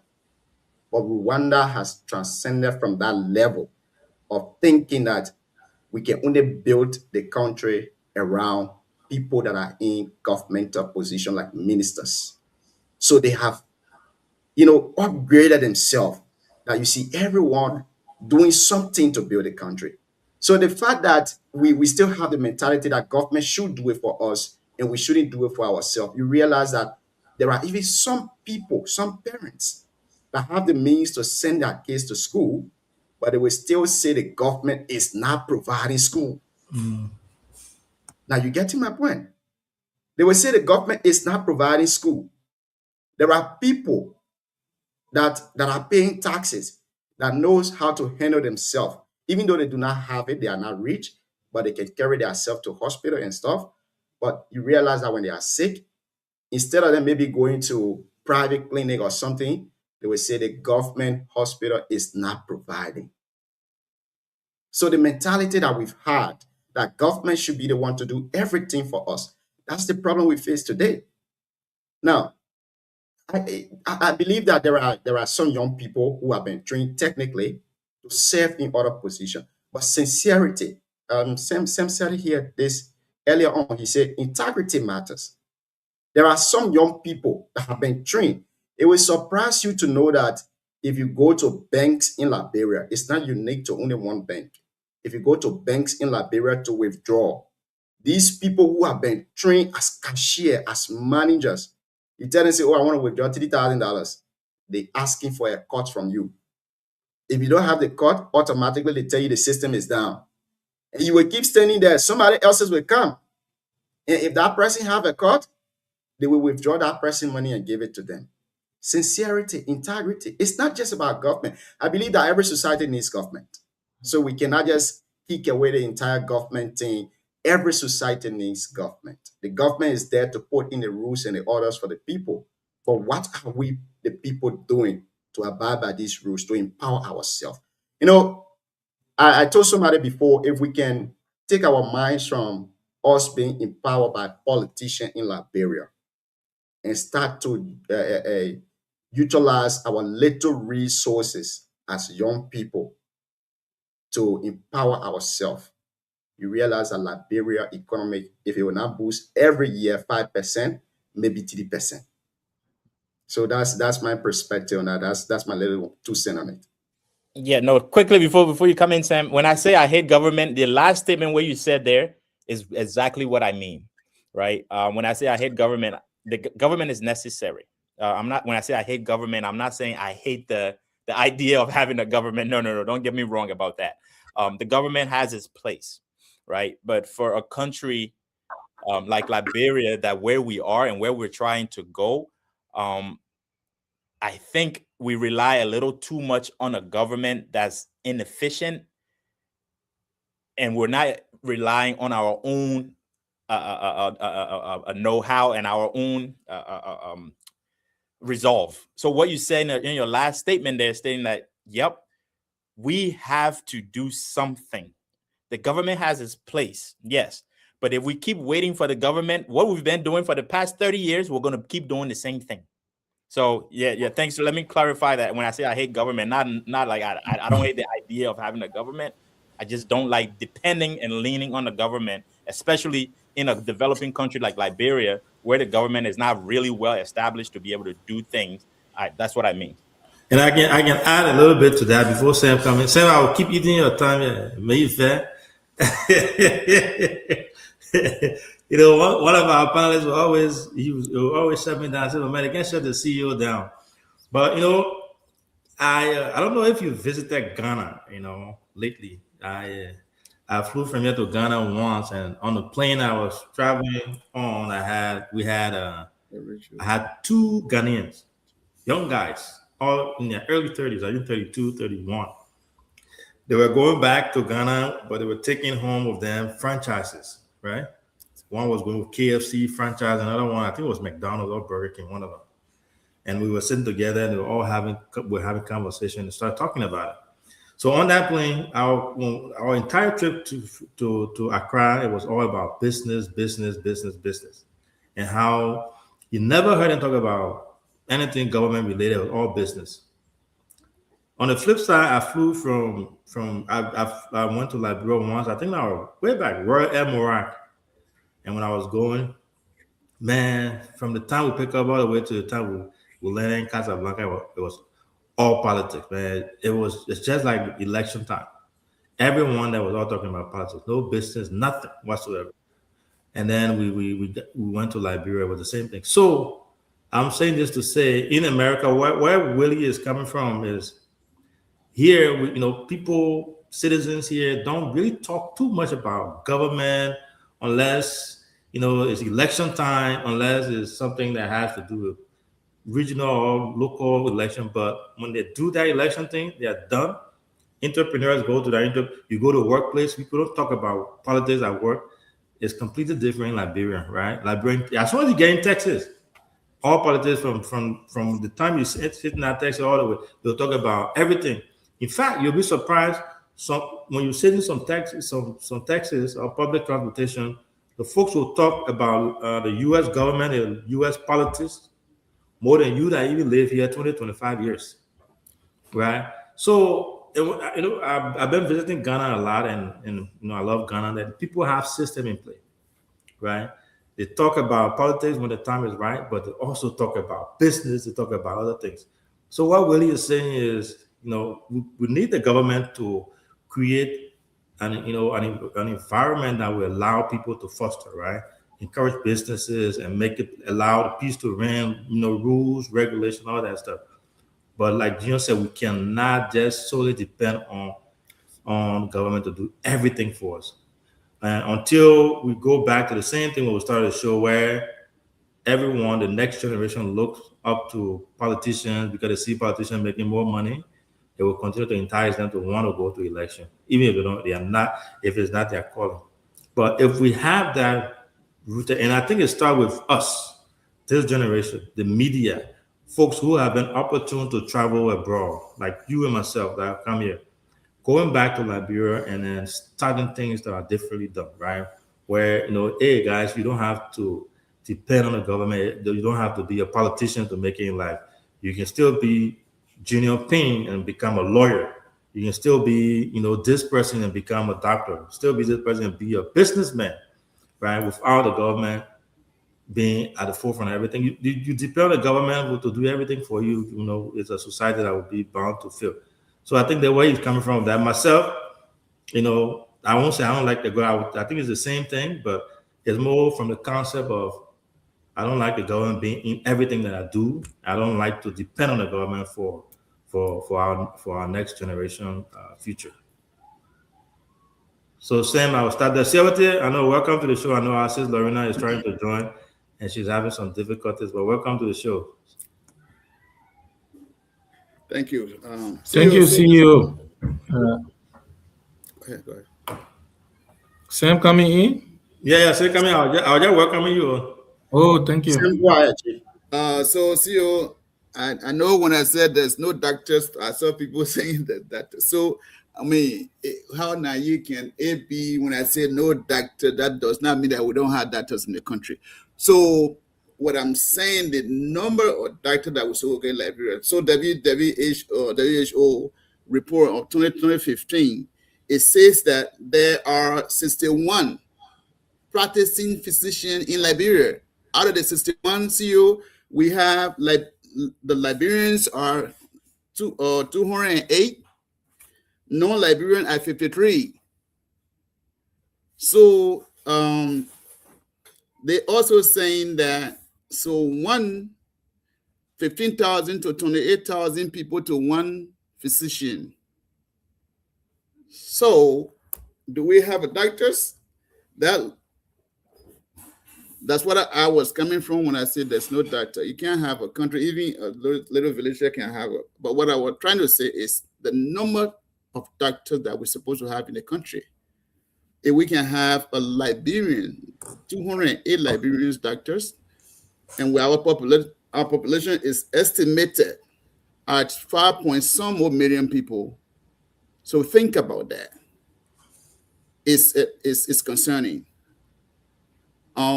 And then they're saying that 1 million, we only have one, according to WHO 2015 report here, say we only have one pediatrician in Liberia.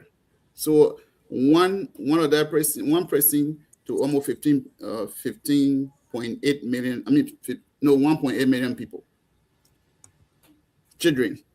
So think about that. So Liberia needs to do better.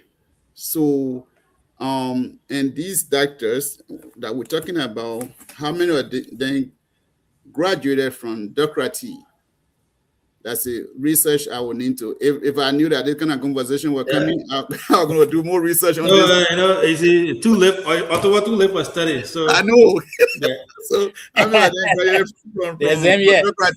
I mean, they came from other country. So our guest has some time stuff here. So Siawate, I know you just came in. We'll give you. We are discussing with our brother Willie, who's also our newest panelist. We got other things to talk here in a few seconds. We're talking about the empowerment of the young people in Liberia, youth development. So if you have one or 2 minute question there to ask, you can ask him. If not, then we'll go to him so he can do his parting statement. Yeah, thank you. Welcome to Mr. Willie. I mean, it's a pleasure being on this platform. I was following the conversation I have, family members over here, they just left, so that's why I'm coming. But I mean, I followed the conversation. Almost everybody saying the same thing, but I just had little, dissenting opinion, like you said, to Mr. Batua's statement. Our doctors are trying their best because even we that live here, we that live in Liberia, they are being the one that have been keeping us up. And rightly, like the CEO said, I mean, we had a lot of smart doctors, even in families, in Nimba and other areas where we come from. But what is happening is the environment and even the material that are needed, the technology, as to other countries, we don't have.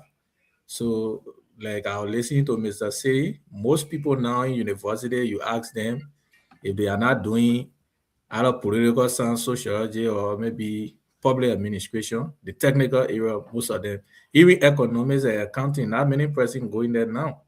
So, I mean, the country is still challenged with a lot of professionals, but I will agree with the rest of the panelists that say there are need for more training and for people to specialize, most of our doctors to specialize, even nurses.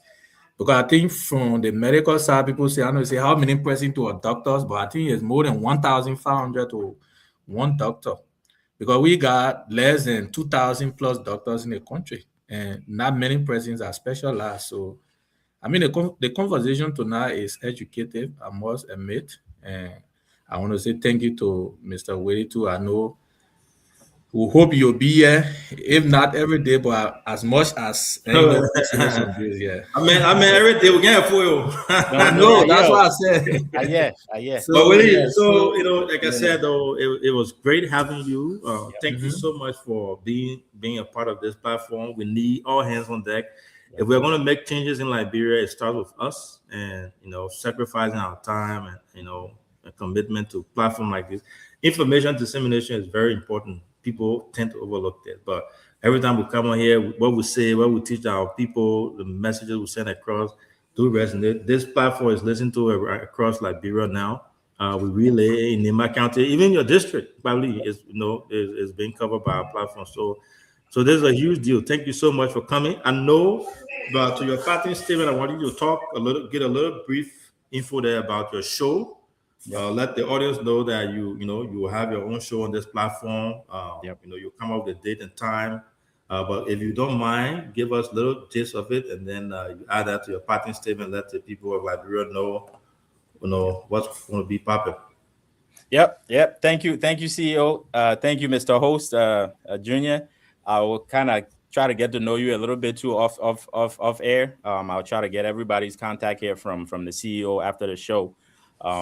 This is great to be in a forum where like-minded folks are coming together to try to solve a problem that is near and dear to all of our hearts.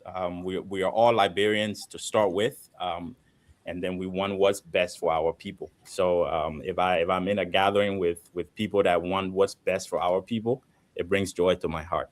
Like the CEO said, I'm going to be in the background developing a weekly podcast show that's going to be called Straight Talk on this platform here. Hopefully starting in March, I'm going to be making appearances just to introduce myself to the audience.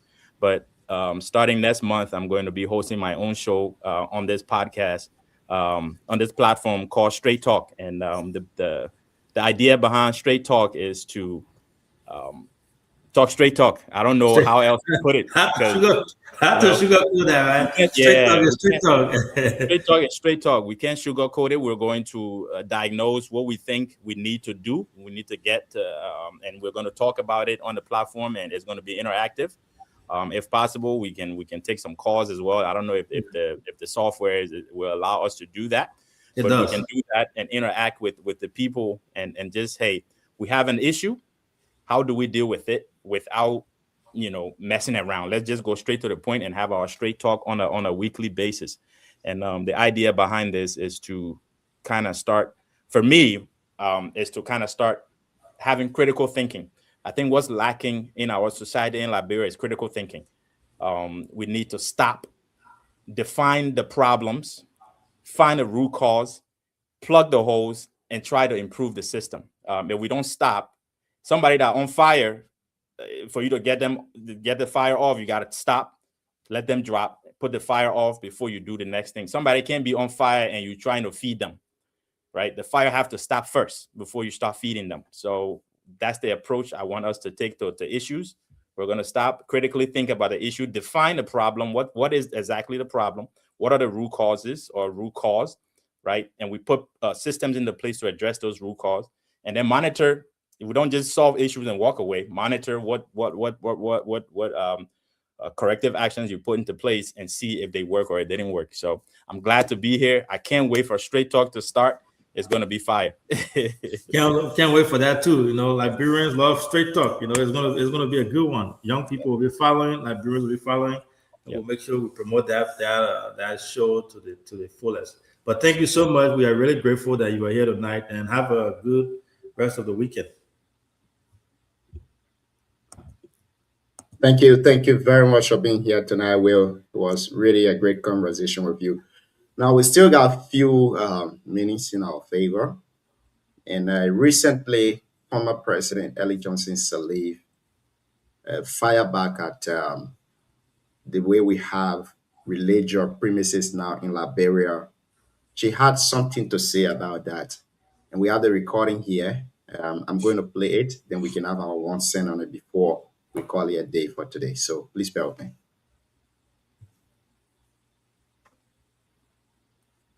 Place, any place they want to put it. They just can't. In many places, there's a disturbance to people who have their homes and they live in their homes, and they have to listen to all of this. It's not fair to them.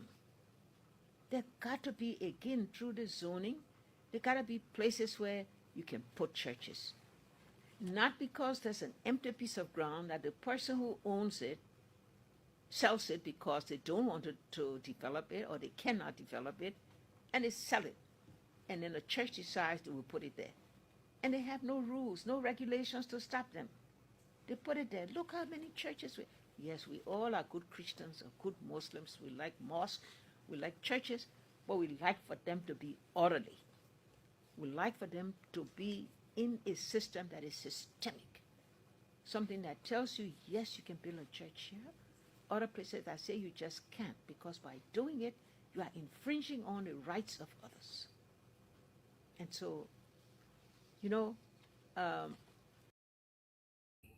that's the point I wanted you to get there. You know, that's it. Do you agree or disagree with the former president? What's your take on what she said? Let's start with you, see how it is since you just coming. Yeah, Gian, I mean, President Sirleaf made a very salient position. You know, what happened in Liberia, when people speak the truth about these policy things, people take it more religious and they are not looking at, they don't look at the other side. The proliferation of churches in the country is alarming. Look, if you see someone just preaching some morning, maybe I don't know how they call it, is that devotion or maybe community devotion, the next thing, the open church in a Zinra. And our God is not a kind of God where we just go to worship him anywhere, no. So I don't want to be a little religious or maybe to discuss our religion, no. But sometimes it actually discourages me, because when you see some of the churches, because our God is a decent God now, to be frank, beyond just the proliferation, but some of these buildings that are being constructed, you don't even feel like worshiping, to admit to you, because you go to church, either in a Zinra, it's good. But while I see the too many churches being everywhere, is everybody want to be master of their own. So for that reason, everybody want to open churches. Another thing is not many persons are biblically inclined. Some of them will say they dream and they want to do this, they want to do this one. And I mean the Holy Spirit works, but sometimes to interpret the Holy Spirit, you have to be biblically trained. So you'll see that most people just open churches everywhere until the number of churches, even in a little community, is everywhere. The churches are everywhere. So like in Rwanda, that happened in Rwanda until Paul Kagame had to close down 6,000 churches. And he put out a very clear policy and rules that if you want to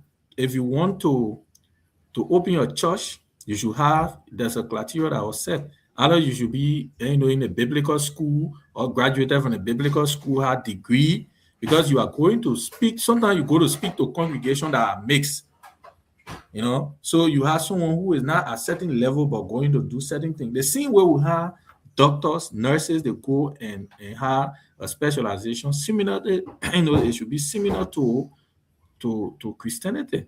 So I agree with, and the last thing the old man touched was the issue of public peace. It's very important. You see in some of these churches, they build it and they have I think what can cool down the sun. But Liberia, they will put a wide speaker outside. When people preaching, everybody shouting everywhere, and it's wrong. It's wrong. I mean, our God is a decent God. We need to work. That's why for me, I don't find pleasure in going to too many churches beside the inland church. If I don't find inland church around, I look for church, and that has similar, doctrine to my church. While even in the East, going to school, I went to other churches. I look at the position, the way they go, the way they worship. I decided to go with a church they call Zion Temple in Rwanda. There, I used to worship with that church. I graduated and left because it was far from me. I used to pay close to $3,000 just to go to church. $3,000, which is around maybe $4 to go can just like that. And I used to feel very comfortable when I go to church. If I don't go to church, if I decide to not go, I'll stay home. So what I'm trying to say is this religious tolerance, the too much is good, but we are overly doing it in Liberia. And the country become noisy everywhere. Everybody open church. And the white people who brought even the Christianity to us, they don't do it like that. They don't do it like that. I mean, with no disrespect, for me, I always say I love my church, the Indian church. I mean, not everybody will have the same doctrine, but in all fairness, not everybody, because we have to respect other people's right. And that's what she said. People don't believe in to be Christian. Others are Muslim, others are Buddhists, others are just pagan, others are traditionalists. So you get everybody shouting around the place? No. So for me, in my mind, there should be some policy that will be drafted and it become a law. If you are opening church, there should be certain etiquette, the qualification. The person should either be, a graduate of a theological school or seminary, but to just open churches everywhere, it need to be reviewed like Rwanda. I will support the former president on that. Thank you very much. For me personally, I don't have something to say on this because as usual, pastor that you bring your own topic, remember that? You bring your own topic, so you say, man. For me, I'm scared. I'm an Elon man. I think so. We'll go to the CEO. Let's hear you. I think I agree with the former president, and I think it should extend beyond churches also to entertainment centers as well. Right? So the same should apply to entertainment center, right? The same thing she's talking about. The same thing, you sitting down in your house and then someone got a little bar right next to you and start playing music. So the same rules that they apply, they should do it. Because the whole church thing now, it has become a business thing in Liberia, right? Where, people are, doing it for profit, basically. And they're selling anointing oil and prosperity water and all the things. And anyone just get up and open church and do something.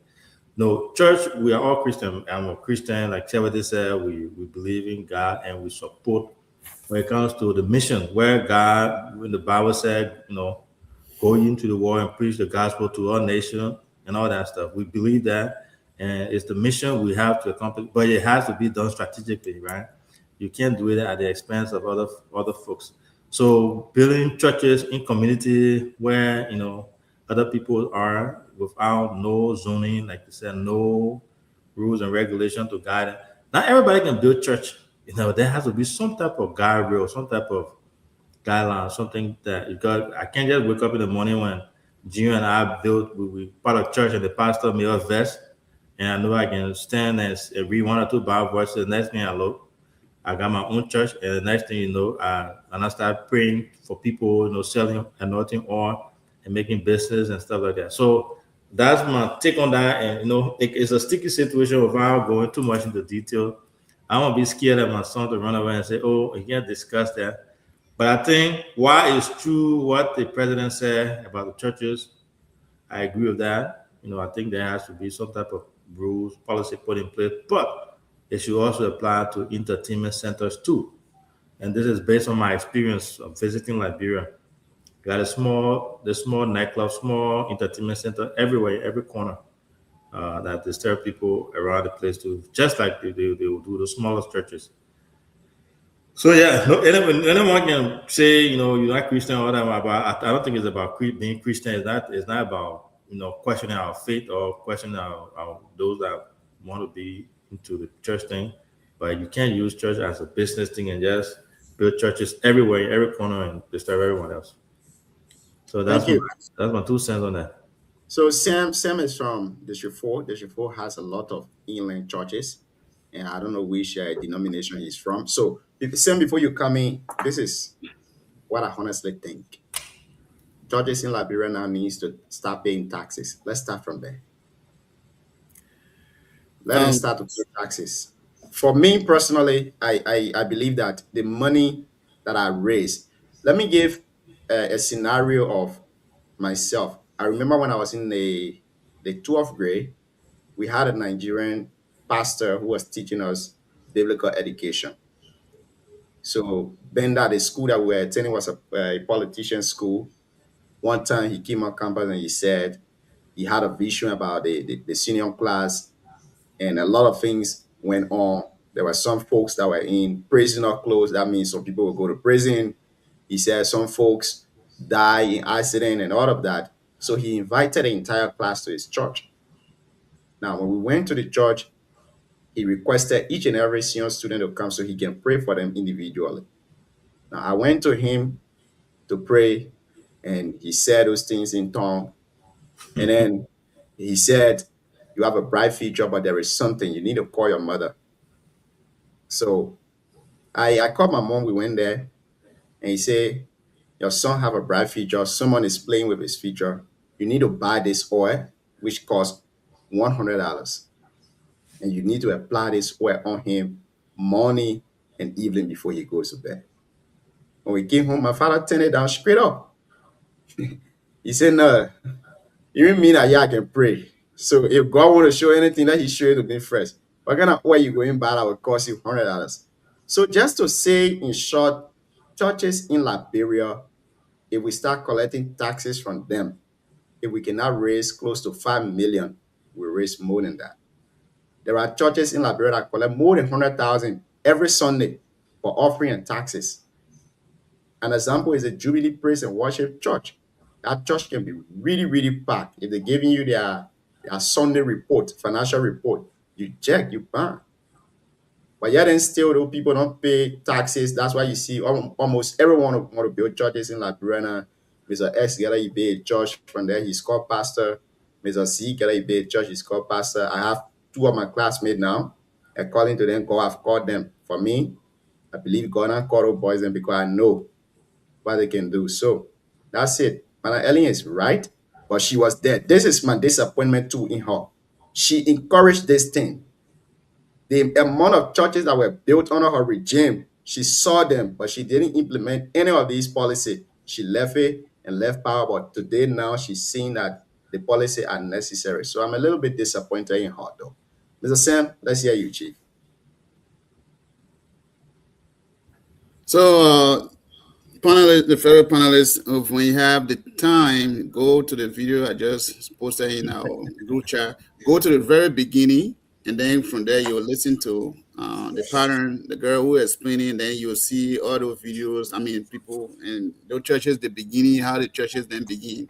You will see it. But listen to me. If I was around Madam Ellen Jones-Sirleaf right now, I'm gonna say, Omar, please sit on my back right here. Let me tell you. You know, I agree with Madam Ellen Jones. I never agree with that woman then this statement. I agree with her 100%. The proliferation of churches in Liberia it has turned to be a disgrace. Myself, I have questioned these things every time I go Liberia, and it just is so much concerning. Everywhere you turn, you will see some type of building, some type of thing, and the worst thing is sometimes 4:30. It can be hard sometimes when current goes, and you can be away. You try to sleep a little bit in the morning when the air is coming in the morning. It can be a little bit cool. You will hear boo boo boo boo boo boo boo ba ba ba ba ba ba ba. What? I'm like, okay, what is going on? Every corner, every area you turn in our society now, is this just for Jesus Christ or just for money making? Because remember now, the Bible says Jesus came to the world and he didn't have a church. He just ran around preaching gospel. Okay? I never see the last time we said Jesus collected offering all over the place, collecting money and passing around and giving to the members. Okay? And remember now, most of the thing that I see is that even right here in the United States, the Liberian churches, the little place I live here called Fargo, the churches that like in this Fargo alone, the small city, is about the one I have visited because I go take my business and so on. It's more than the one I have recorded. It's more than 30. Saying you are setting for the topic, man. I was setting for You gotta take time with our churches now. You gotta be careful. I was setting for SU. Yeah. So my thing here is this. And remember now, the Bible, we can study the Bible from, Gina was saying something here. There are 5 perspectives we can study the Bible from. We study the Bible from sociological point of view, psychological point, biological point, physiological point, and religious point of view. But in our society, when somebody said John 3:16, but for God so loved the world and he gave begotten son, that person, that pastor, that man of God. And everybody in almost are knowing this in this country, they got church. I've been in my church in Liberia. I've been in my church. Someone get up, I've been in my church. Did God really call you? Or you just want to make money? God call you or you call it yourself. It's pathetic, gentlemen. Sometimes you say, look, go to Liberia. One time I went to Liberia, we were having discussion. Everything we hear, God say, listen, God said, I have given you knowledge to put your knowledge into you. God will never come from heaven to do anything to redo your repair in your house. God will never come from heaven and do construction in your village. God will never come from heaven to build your house. God has already given you the knowledge to put into use. So it's a disgrace, and I agree with Ellen Johnson Sirleaf. They need to pass a law. Anybody disturb people in the morning, in the afternoon, they jail that person. That the proliferation of church will finish in Liberia. Thank you. I love that. I love that conversation. We'll let the council speak about the legal part there. I don't know if Jalen Pastor will go down well with people in Liberia. Welcome to the show, council. Well, thank you. You hear it to your fellow District 4 brother say about the church in Liberia. The message of my children.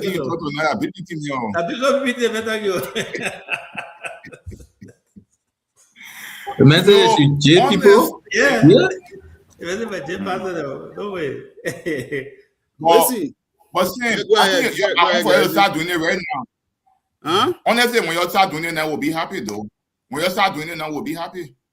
Politically? Collecting all the pastors and put them in jail. Well, we'll be happy. Well, we can't do it without a law. When you the councillor, if you get well, you get authority, you break into homes down, not important. Go break the poor churches down too. No, that development, chief. So the homeless people, with the Christian here, will put everything back together. Now small folks will be on your. Gee, that development, that one. So sir, the way you agree, so you will rescue them because you just accepted it. Huh? They said you just accepted. Oh, you just accepted. But saying that rescue men. The council said we, and you say yeah, we. So no. Listen, I mean, when it comes to my politics works different way. Okay, when I see good development going on in the country, let me agree. Development comes with pain. Development is an example in Ghana. No, Sam, I'll hold you there. You're not going to spin it. That's not what I'm saying. No, what I'm Sam, saying is, CEO 1 minute. CEO 1 minute. Sam, it is hilarious. Is a comedy at the highest level to even equate your action with Jerry Rowland. Mario, if you ever studied Ghana from 1992 when they had democracy to come, different topic now. Let's discuss that one. Brother, I like to talk. No, go ahead. No, I'm going to your topic because you brought Ghana. I want to address it quickly. From 1992, that Ghana started experiencing real democracy, where they gave each president 2 5-year terms. Understand that is the time that Ghana started development. All that important in military time, nothing. Ghana was nothing. Ghana was nothing. Go in Ghana today, ask the citizens of Ghana when they look. So you telling us because Jerry Rowland killed the 5 justices at the Supreme Court of Ghana, the government should be killing justices for rendering their opinion? And they come and think you telling us in the country? You know how many documentaries have come from Ghana on the wickedness that Jerry Rowland did? You know how many people he killed their fathers? And you telling us Jerry Rowland did it. But I can challenge anybody that the development of Ghana didn't start before 1992. The real development Ghana experienced started from 1992 when they had democracy. And Sam, let me be honest, nobody is against development.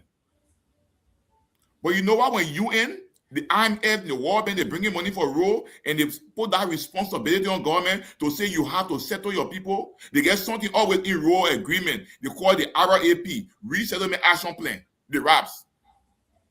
You think the road from Raleigh to go to Guinea border, the people who encroach on the road that build the government know they play the bill for government.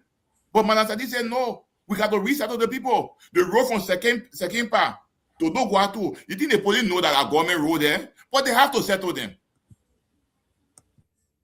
Nobody said, look, they said, the law says when the president is taking over, they say, protect life and properties. In as much that you protecting property, you must also protect life. Anything that put the people to make them homeless is not good. And it could be our sister, it could be our brother. But the issue you raised today is also a salient point. I remember when we were in the legislature, the former minister at the time, the minister of Popular Way at the time, Weeks, was a church in our community. She did people were disturbing. She went and brought everything off. But you see, the North Schema, the Christian, they got verse and this and that and that and this. Same, that's a very good thing. But you know what? Our society is so gullible that even when you're trying to do the right thing, people will not see it like that. I can just say when George Bush came to Liberia, he went all around Africa and get the poor money, $1 billion, so go Ghana, get money, go so and get money. When he came to Liberia, he gave up books. You know why he gave up plenty of books? He said, we need to remove. The first thing we should be doing in this country is to mold the mind of our people. Saying between you and myself, right? The Constitution, you say representatives should go build bridges, to build roads, to build schools, to build clinics. But if you are representative and you don't do it, you're in trouble with the people. Your work is to make law and provide oversight and representation. That's why you get a national budget. But today, in your district, you don't do it. And the reason most lawmakers, when they're coming from the legislature, they come from their broke. Because everything you have, you spend it on the people. But we have to, and because we think that the lawmaker now is not even thinking about his own job. When they are lawmakers, they're not even thinking about what law they will pass to help the country. Everything they are thinking about is their re-election. But if we just take that too much burden from the lawmakers and allow them to focus on the real issue, some of the issues we're talking about today, we will not experience it. I don't know, in your country, the America you live in, how many times you see lawmakers being in school there? Their work is to advocate for the people. How many times you see people saying the lawmaker in Bay Clinic? How many times you see people say the lawmaker in Bay School? The road sport, they blame the lawmaker. But the executive that get the money, they will not blame them. Not because I'm not there, I should just put blame on those who there, because it happened to we ourselves. My brother, the 32 more project that I carry on, what will finish over 20 in District 4, it was not government project. You got to go, look, you got to go to the bank, you credit money from the bank and start doing that project. Then when your salary comes, the bank take it from you. I know what the guys are going through. But we have to prepare our citizens to change their mindset. When they are educated and they understand some of the issue, that when you take that too much burden from the lawmaker, you allow him to focus on lawmaking, oversight and representation. But in the absence of that, this country will face problems. The Christian thing you talk about is, oh, you're joking. You say, come, go try. The government just go to 1 or 2 churches and close it. All the churches in the country will come together that the government is anti-Christian government. Whether it's in the interest of the country or in the interest of the environment or the society, they don't care.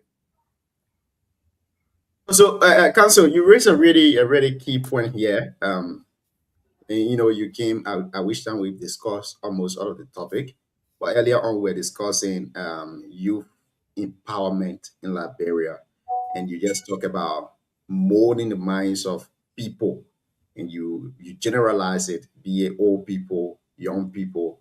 You talk about molding the minds of people. Now I want to ask you this question. But Do you think you didn't allow me to respond to my brother? My brother talked to me directly to okay, let me sit When back. you ask the question, you come to me, it's important. Yeah. Son, Do you you can. think do you think that this government is doing much to empower the young people, to mold the minds of young people?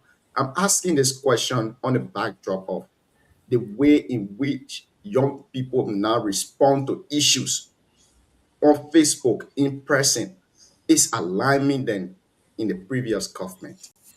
Not saying these things didn't need to happen in the previous government, but this come around, if you just say something that is right, even if it is right, but once it does not align with the government, people will come after you. People will criticize you. Now, do you think the government is doing much to mold the minds of people, especially young people? This government, I'm speaking of this government particularly.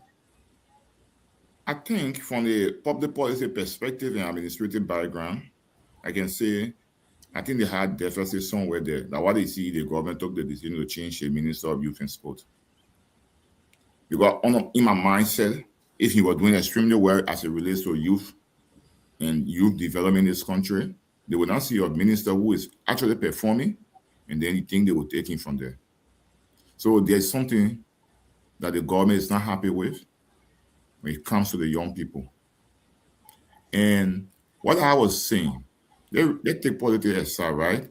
Saying we're talking about a country that we all love, that we all want to be, because this is a country we call our home, that where God put us.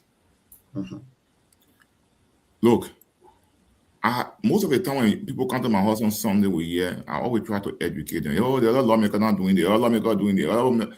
I said, I was once there. I understand these things. I understand it good. In the absence of education, Jim, imagine you from District 5. Now when you go back to your hometown, 7 years ago, the way you used to argue, the way you saw things, and you traveled and you came back, when you start talking and say, what you want proof? And the first thing your own friend people start telling you, what you want proof? But it's not about you want to prove something. It's about you have seen the world in a bigger picture, in a better position. You have been able to understand the world, and then the way you see it and the way our brothers see it is different. So when you try to educate them, it's a problem. What they want people jumping that here don't know ball in the player. You're in trouble. You're in trouble. But the fact is, all of us here, we travel around the world. Nobody, like in my mind, I was telling Sam, nobody's against development. But brother, this government, the previous government, all of the government in the past, what happened in Liberia today should hold them responsible. Now they say this thing. We got, when we added the zoning law, I think 1977, we sat down. The places you call it alley today, people build there, they have lived there, they get D. Why we make the law say before you build, carry your drawing to the Ministry of Public Works? Why they can't enforce it? President Tobo did a lot of good things for the country. Nobody goes to public work to see, but public work passing around. They will tell some people stop work and the person stay building. Public work will go take money from those people then. And the people will build that store on the drainage. Then in the rainy season, they will complain, oh, the country is flooded, this and that and that and this. We are responsible for our own self problem. Nobody. So you, the government, when lawyers come to play, you start taking action on it. The people can get afraid. But you made the people to know that there is no alley business. We don't get anything about zoning. When I was working at the Ministry of Public Works, the German government brought money in this country for us to do zoning on the whole Rawofi Highway, going to Marshall, going to the airport. Say that where the city will be. I'm talking about 2007 to 2008. So they were happy. No action was taken. You see how people building on the highway, it's not laid out. When the people finish building their houses, they have struggled to build their housing. Government say that we're coming to camp open road. The people now, they roll in the very community, self-made road. Do you know where I live in Dwazon here? I brought the road here. When I worked on the Ministry of Public Works, there was no road. When we were building the house, we used to pack the material on the main road, and then the train haul in, we borrowed to bring it here. The crush where they will put it there, the steel, everything. I have to rent machine to come and open the area. So citizens themselves opening the area. Long time the poor brought money for us to have a zoning. But now we should get a complete plan on the RI highway, going to even Cotton Tree, going to Buchanan. We should lay out that whole area from Mount Bartley going all the way to Nema, which is sad, because the population is growing and the country is expanding. You don't lay out the place. You wait the poor bill. See, now they talk about all the people that live still way going to Jonathan, going to 12th Street, they come and break their house, they want to put road there. Why wait? And no plan. Between you and myself, right? I was living 72nd when I came on River Needle, my cousin Mary. She was in the ATU. I spent the 34 months with them there. There was a time that Taylor wanted to even remove the people from 72nd.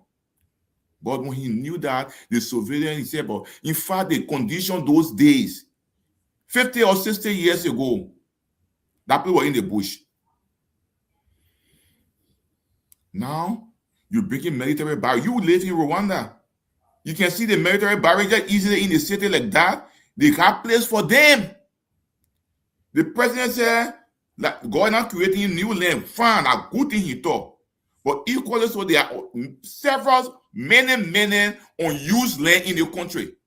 Today, in 2011, Madam Ellen Johnson said he stood and told the Liberian people, Liberia will be moving, Monrovia will be moving to Zikepa.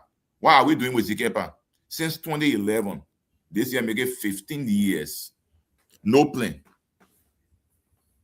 When Nigeria government said during Buhari time that they wanted to rebuild, they want to build new capital, they start planning. Abuja. Lagos was the capital first. They start planning Abuja. From 1974-75. Today, they have Abuja as a capital. You see how Abuja is laid out? When in the world you take military and you come and congested area, then the sad truth is, they say that the army people play. What they get to say place for you is not just to talk in your mouth. Where is the D? There are people who own that land that say they land for their family. They get D for it. They get D for it. You know, when I did that post yesterday morning, you know how many people call me from there? You know, most of the people around there, they are all Nima people then.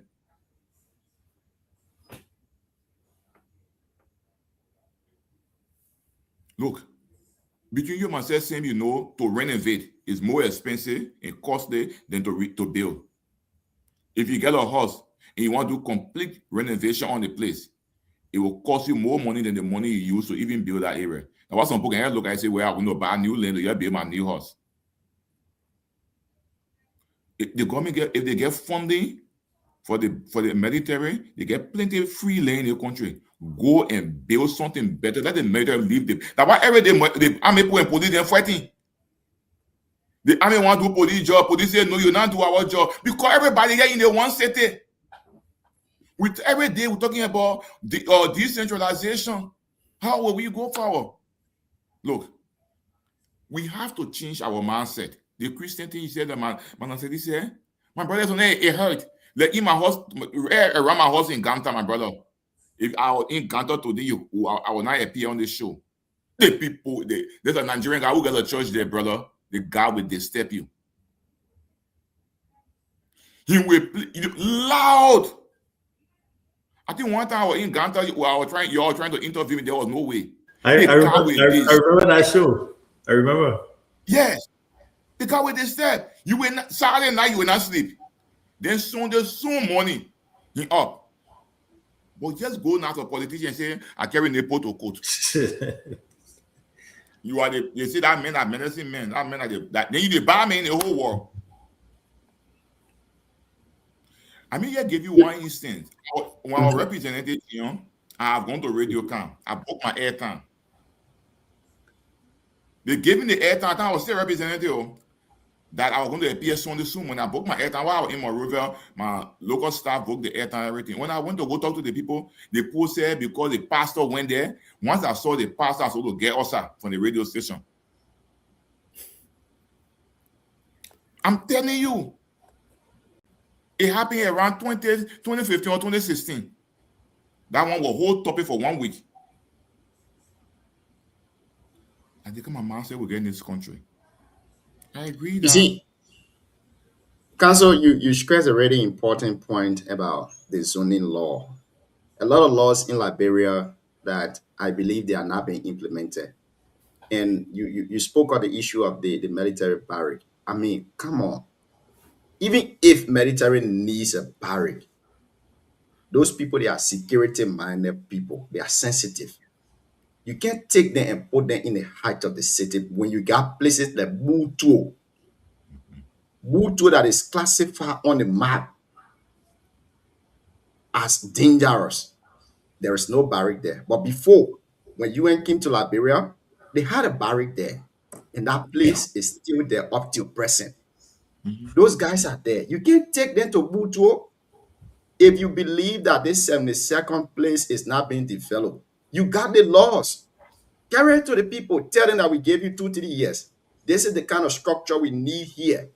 If you can't do it, we take you from here. We give it to other people. You got the laws. Void of politics, man. I've seen people saying, oh, it's for developmental purposes. Come on. Which kind of military barrack will go sit in the height of the city like that? You've been to other countries. Have you ever seen their military barrack in the city like that? Military men in the bush. You never see those guys in the city. But during the security implication, you put military barrack in the heart. In the heart of the city. Yeah. The one can overthrow the government. It's only only among the people there. Everything in the evening, there among the people there. Midnight, they jump in that barrack there. Before you make up your mind, that in the capital, your arm in their hand. From 72nd to Monrovia is a very short distance. I don't know what are we thinking. No, I'm sorry to say, I think the government does not have plan for Liberia. Let me say this tonight on the show. This particular government we have, I'm sorry to say there is no plan. Because the fact of jumping from one place to another, you're not taking into consideration. This is the same Monrovia that studies have been conducted. They said Monrovia will be flooded very soon. We all know that. But you still carry on all of the major developments there. The council just said it here tonight. The past president, Ellen, she said, oh, we want to remove the capital city from Monrovia to Sikepa. What are the plans for that? Now, if you can go there, you start securing a spot for military barrack, you start securing a spot for, building all of the major ministry and all of that, then we know, say, there are plans. But now, military barrack that left from this place since the 90s, people have been there, living there. Some people have been there since the 80s. And you coming today saying the military needs their land, God not creating new land. That old man, I don't know what to say to him, man. But I believe that he's not taking into consideration the historical accounts of Liberia. He's not doing them. Look at Loguatu, for example, that port of entry. The government got huge land there. Military barrack can go to that place, which is a border, a transit point. Butu, military barrack can go there. All of the other places, military barrack can go there. They did it in Sanikola. It's not the first time they're doing this. They've gone to other counties. They've done it. Now they are in Monrovia. This is terrible for us. The people not even finding food to eat, but you're putting it outside from the little Zimran they were living in, and you're saying the structure there are not beautiful because it's for the military, so you want to use it. Ghana creating new land. President Bouaka, what are you saying? Every military barrack we know, they host their own facility, like building schools. They have their own clinic and all of that. Do you think that little congested place, you will build school for the military? You will build hospital for the military? Do you think that little congested place will do it? A military barrack, the name barrack in itself, it means everything about the military is right there. Can you build a hospital in that place for military? Can you build a training ground in that place for the military? What in case those men want to start shooting? The part of their training. In the morning, they wake up, they try their machine. So people that are living around there, all of them start getting scared. And you leave the bush that is lying away in Blaze up here. You leave it there, you say government creating new land. Only in a city, the government can create a land. It's terrible. Sam, let's hear you, Chief. Okay, thank you. You guys are throwing a lot now. I can't remember everything to address it, but Garrison, I know. Apart from politics, let's talk reality. You touched on reality thing that I really want to agree with you on some of those stuff. It's true. As for the military barracks, it's for security reason, the security implication. I think that the military general should have known better and make a decision. That these are things that happen when policies are good.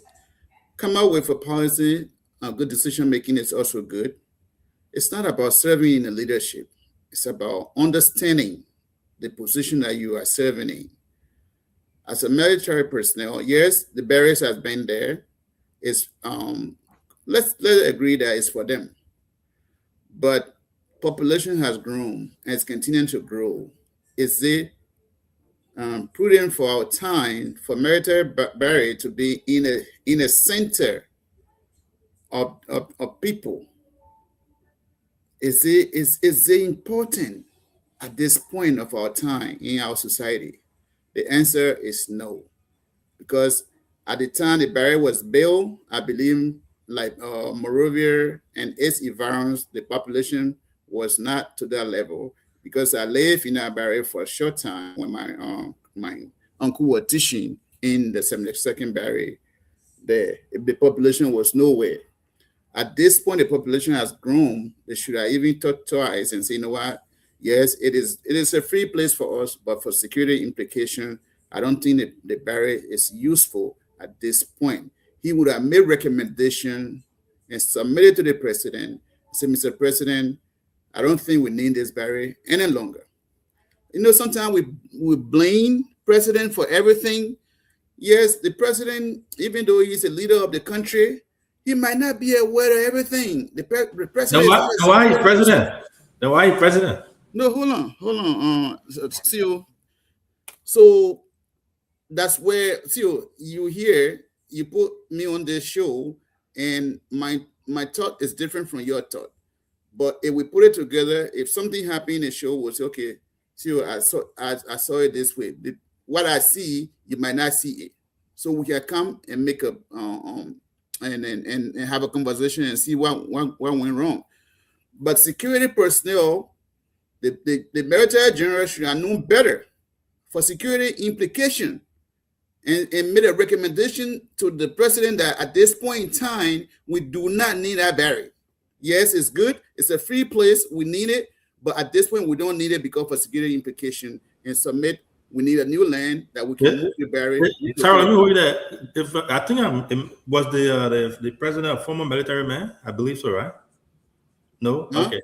No. But anyway, so Yeah, that's 1 million. Sarah's during the PRC, all those of them they were enlisted in the army and they gave them the rank of major. Well, so Bwaka, no, Bwaka has a rank of major. Well, yeah, PRC. so that's what I'm saying, yeah. So the PRC. He was a decree. Yeah, he was a military man. All of them they forced him to be military people. Well, so But here's my point, though, Sarah. Here's my point. Military. Did he take a military training? You know, it's a decree. They say, okay, you are major your opponent. Does it mean? I see that for being military clothes before. But No. Sarah, here's my point. Let me hold you there. My point is, when you say president, you are the final decision maker, right? So you appoint all your cabinet ministers, all the people. Then when they do all their work, they come to you. Yes. You, the president. Now that's why we elected you. You go over it. You're supposed to go over it. Make sure it's a good decision, and then you sign off of it. When you sign any document, when you sign it, people, you approve it in America, you are held reliable for that, right? I agree. See, but understand it this way too. Sarah, before you land, let me say something. This government, unlike previous government, get a higher number of advisors. I challenge anybody to come and say, aren't you? This government get a higher number of advisors. So the reason the president get more advisor is to advise him. Well, so if he says the president is not taking responsibility, who put in the president mouth to say God is not creating new land? No. But you get to get passing now what there? No, listen, I didn't say he's not taking responsibility. That's not what I said. Don't get me wrong. All I'm saying is that you listen, Garrison, you put me in position. I think you have certain trust in me that you put me in the area that I think I understand it correctly. Say, okay, this is your area of function. I want you to be in this position and function there. So, and I'm going to be there to be your second eye, maybe. So I will make my recommendation and bring it to you and say, Mr. President or Chief, I think I see it this way, because your eye will not see it that way. That's why we got this body. It works different, and then when it comes together, it moves. So when the finger, something wrong with this finger, it's no more useful until something is repaired. So let's say that. So the whole thing that's going on, I blame the chief of staff of the armed forces of Liberia. He should have known better and make a better recommendation to the president and say, you know what, Mr. President, at this point, the barrier is no useful for the military. He should have made that recommendation. Two, Garrison, you spoke correctly about the youth. We need to mold our minds and get to know things better. But with the politics in our country, where you mentioned about breaking down people's home, alley, and all of those things. So how is it possible? Junior even mentioned about the Monrovia will be study has shown that Monrovia will be further at some point in time. So if we don't clear those alleys now, the whole city, the way the study is showing, will be nowhere.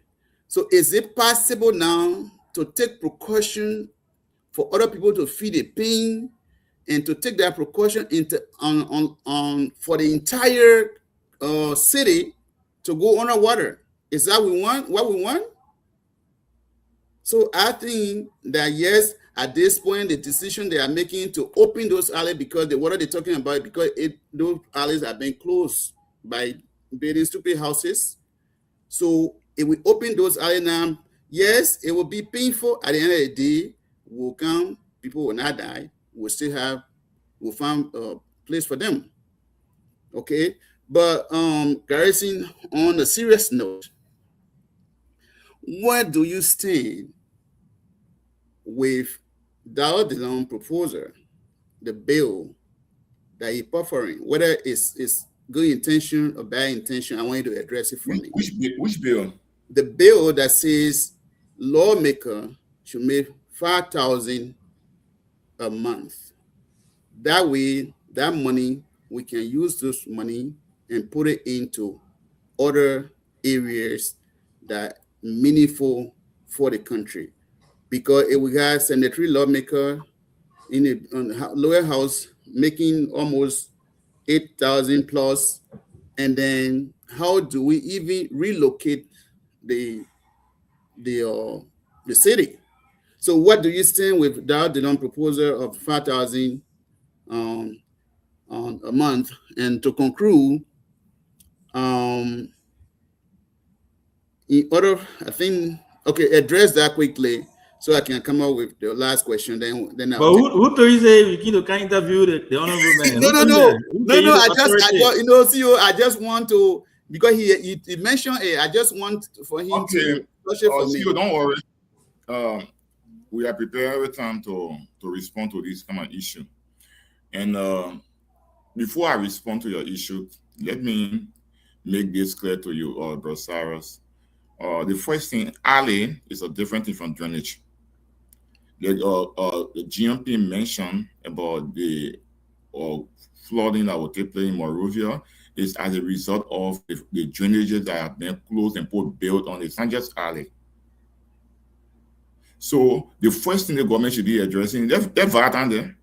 All the stores are in Vartan. They are built on drainages.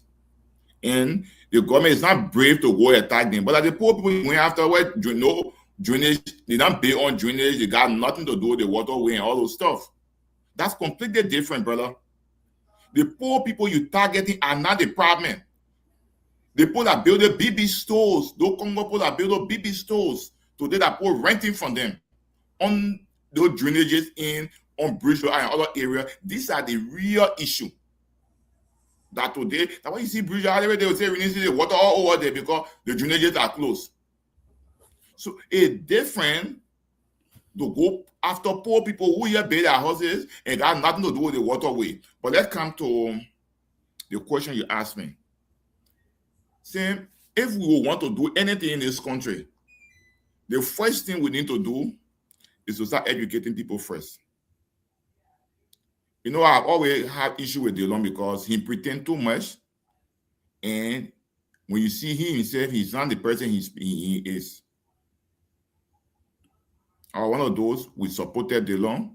I used to go do community campaign there, talk to the young people because we projected him to be somebody who was not for the truth. Not, he is not.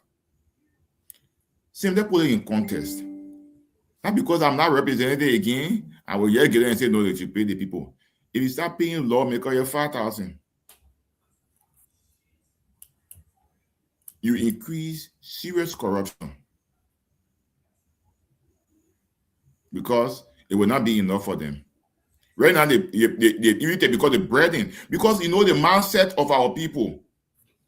The rules, if you go down to District 4, our representative, anything, even a bridge person, a Garrison yellow. Can you imagine when I took over in 2 months' time to TSF they play in Biole, the storm took all school buildings there. The people on the radio. I thought they're taking office. The representative in there doing nothing.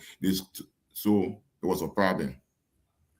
Until we get to know that lawmakers are not to build bridges, they are not to build school, they are not to pay children school fees, they are not to do all of these things the burden will put on them. You know what's going to happen? All of the excuses we get in the country, brother, not just the administration, let's be sincere. We go talk about like bread tonight. It's not even an excuse to that not carrying our development forward. You look at LPRC, you take it from the national budget, it only contribute to the national budget. But a government entity, Freeport, Maritime, or LTA, NAFA, all of the public corporation, revenue generating public corporation. They are now in the budget. So the main LPRC paying, he said, I give my employee 13 months salary. The man look at the LFA, he said, I getting 50,000. The LPRC managing director operating there. You're not accountable to anybody. When you certify the boy, you finish. Now, what money you using? That librarian poor money. Unless we can synchronize and start putting our money in one envelope. And we say, what LPRC you're going to generate this year, you get 20% of what you're going to generate to run your day-to-day activities. MPA, what you're going to generate, you get 20% to run your day-to-day activities. The balance 80% for the country. You get enough money to do development. Enough money. Not just that take the budget, the national budget. Brother, do you know that we'll get almost 250 million or not 300 million? They call a public sector investment program. That money is in the finance minister in control here. We got to be clear with these things and atomize it.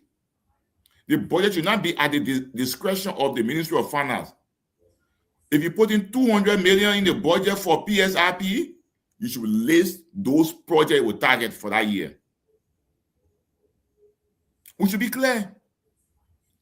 All of it talking about lawmakers side for me is not issue. The main issue is the issue of the budget and those public corporations that's going to be bringing the money to the country that they're running it now as their private companies. It's not just the administration. Do you know that child center in the country survive only on the maritime program? Do you know that during President William V.S. Tubman time, Freeport was considered a gateway to Liberia economy?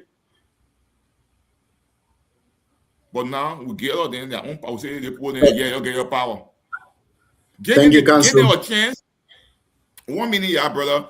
Tell them, say, you see what they're doing with ARA now? You see, ARA, whatsoever you call it, you get percentage there. Do it with all the public corporations. You see, our budget will even hit 30 billion. Our budget will hit 30 billion. But we're not honest with ourselves. So all of the public corporations, the president keep it as his private entity, enough for Liberia. So they only make report to the president. Thank you. Thank you very much, Councillor Yeru. Thank you. We can handle it, but I think they know is just playing fun. He should address the own issue first. The light, he said he was a light. He's not a light, now the light on that channel level. What kind of light going off? So when they don't talk, I don't know to waste my time to listen. Even when I hear him on radio, I don't even listen to him. Because Thank we you. stood Thank for you. that year. Thank you very much, Council. Thank you for being here tonight, Cyrus and the rest of the folks, CEO. Thank you for being here tonight. It's been a wonderful show. But before we close, before I come to you guys for your parting comment, I want to play this. This is how our people are currently affected by the demolition process ongoing around Montserrat and Monrovia. Listen to this. Somebody say, somebody, can we speak to you? I guess four horses coming to show you. Come. One horse here. One horse here. One. Two. You all the horses. You all the horses here. I mean, all the horses here. I was going to get the Lord that you can be paid the passing horse there. You can get a passing letter. You can be paid the passing horse there. I have to be the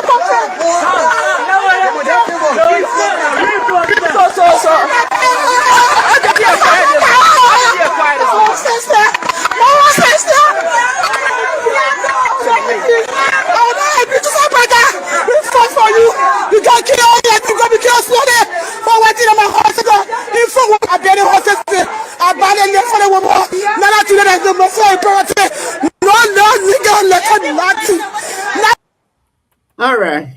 God are creating new land. So just in case you want to go get new land from somewhere, you know, say God are making new land again. But again, it's been a wonderful Yeah, show. so it's All of okay. you. I need to play that song I sent you. Okay, let me do it. Let me do it, Council. Now, it has been great. Before we go, this is something here we need to play it for you guys. Why you try bringing that up, Council? Me, I don't have closing statement, but your colleague, Honorable Gray, has consented to be our guest on Monday. So hopefully you have time to be on the show as well. Okay, no problem. Same money. He'll be there. I'll be there. Yeah, he has At consented to least- be on Monday. He'll be our guest on Monday. So I think we got it here. Today, before you guys joined the show earlier on, today's Spoon Network took a microphone outside to the public, and they went to Waterside. If you could listen to the people we call the ordinary people, the marketers, the women, with the way they were grading this government, something is wrong, and actions needs to be taken. This is the video that Councillor Yelu sent to me. Here is it. Let's see. Let's talk to our sister. How you doing, Mama? What's your name? My name Kona. Kona? Yeah. What are you selling here? I said it wrong what street there. You selling what thing you sell? I say slipper. Okay. But how the business going with you? The business below sell money, I sell money. I go say now. Why you think so? You go credit for money from bank for the market and buy. Then say the police behind because we don't want put in power. Say the police behind you. Yeah, 24 hours they carry our market. When we carry, you buy about cartoon 80 dollars when they carry the same again. 60 dollars US, $1 before they get your goods. So I mean, they not tell your market before they More carry than the Sarah Stam, more than Sarah Stam. Like we want and one, they don't 2, they don't 3, they don't 4 days. They only yesterday said they were here. But I mean, what do you think the government need to do to help your business net to improve? The only thing I get to tell international community, they take Baka from there. If we not get no government like bro, no problem. You think so? It will be better. But you think the government doing well? He not doing even well because they say that open what they see Buka. Joseph Baka got for the 2 years experience. So we need more than what they say that open was not able to do. Like what he's supposed to do. But he doing this more than he do for the 2 years in chair. Like he not even set in classroom to learn. The men are not learn. At least in there well more than the ones that in they play what he say he do for the 2 years. He went to school for the 2 years. So you think we are government were better than 100% better because we're not sure of sleeping place. Foreign we're not going. But now when you call your suicide, you eat it for 2 days because no quarry.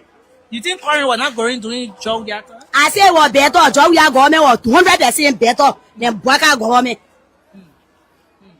So you want to great. You know what will happen? People will term this as politics. But what they don't know is that these are the people that face the day-to-day issue in Liberia. Councillor Yeri is privileged enough that when electricity go, he will put his generator on.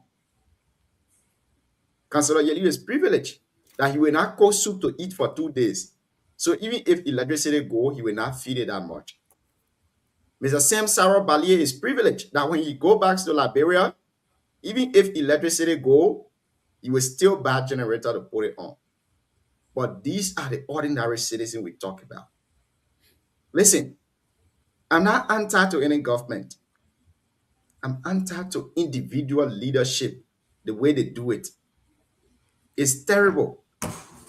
The way Liberia is going, people don't criticize anymore when you do it. They term it as you being opposition. They don't look at the perspective of the way the country is going.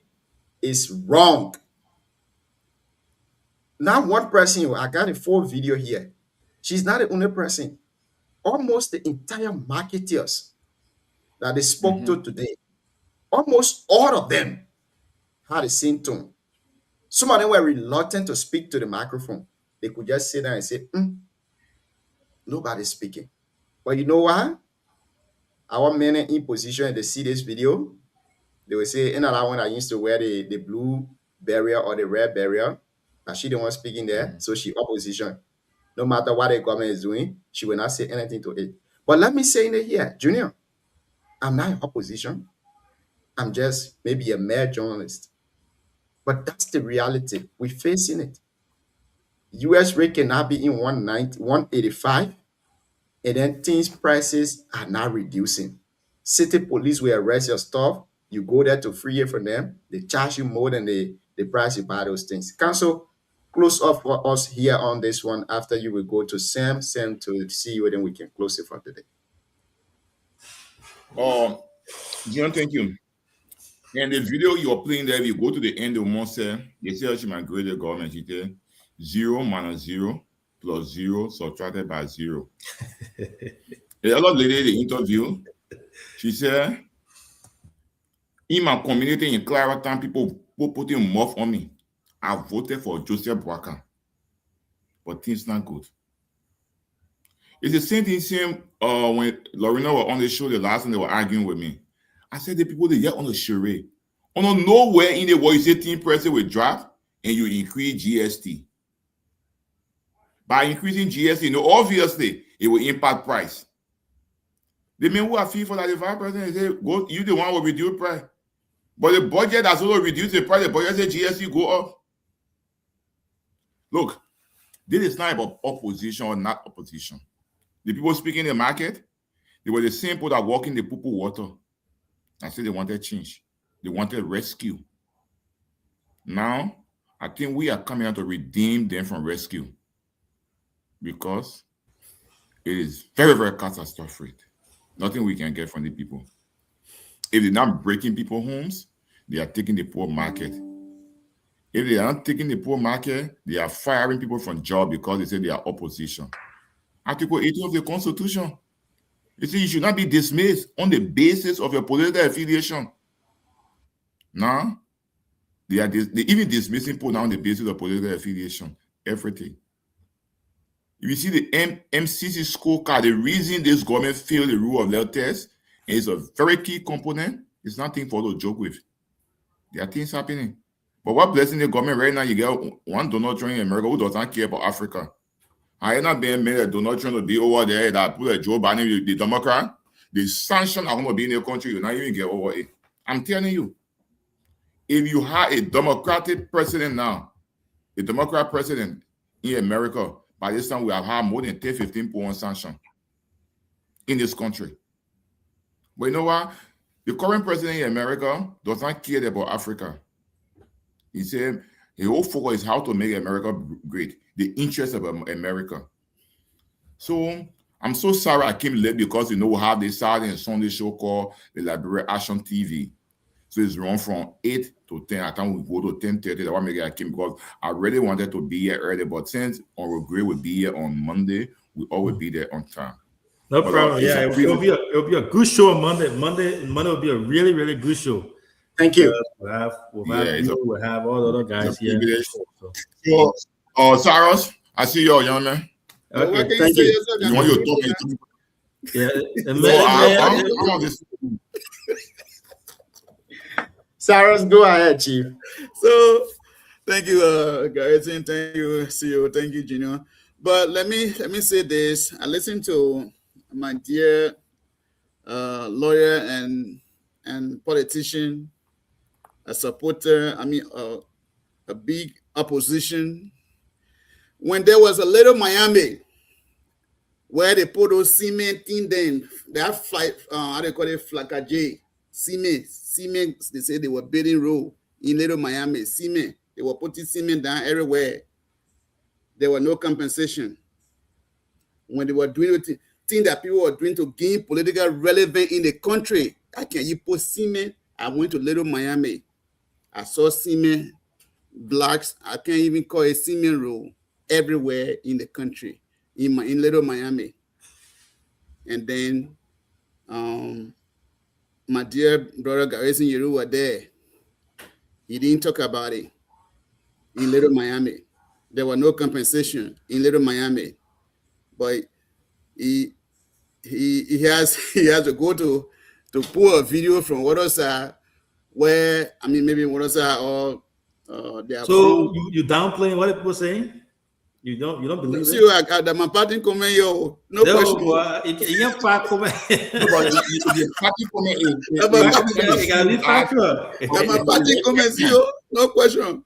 Yeah, but Cyrus, I will respect your opinion. And let me be protected. It's a party time because when you respond, I will respond and will not leave for you. So your party comment, you want to downplay what the people saying? The comment people saying. I have to come back. I can't do rebuttal. No. Cyrus, when you the same cement they put in here, the road you ride on to go to campus that quota, that's cement. Not cement. The same road, the cement you're talking about, the same cement they put into Jata now. I need to be protected, sir. You ride on quota to on a cement in Little Miami, you put in the country, in the Syria country, where people have to be serious. We don't, not the pretenders, not people who try to gain political relevance. They put cement everywhere, then they say Little Miami. It was a disgrace at a higher level in our history. It was a disaster. Today, the old man is trying to, we go to Saudi Arabia, we go to Dubai, we see those Google things, we say, oh, the Liberia is nowhere, and we're trying to open roads.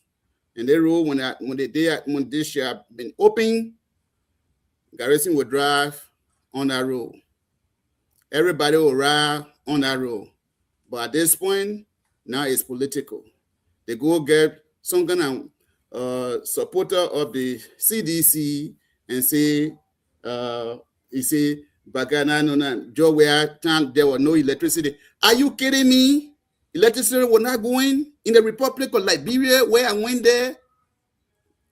Electricity was Christmas light. Are you kidding me? In the Syria country? Close for bro. Let go.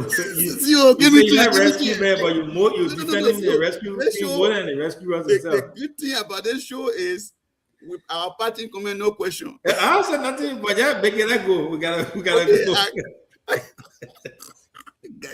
So next time you'll be the first to get a party comment. The same thing that is not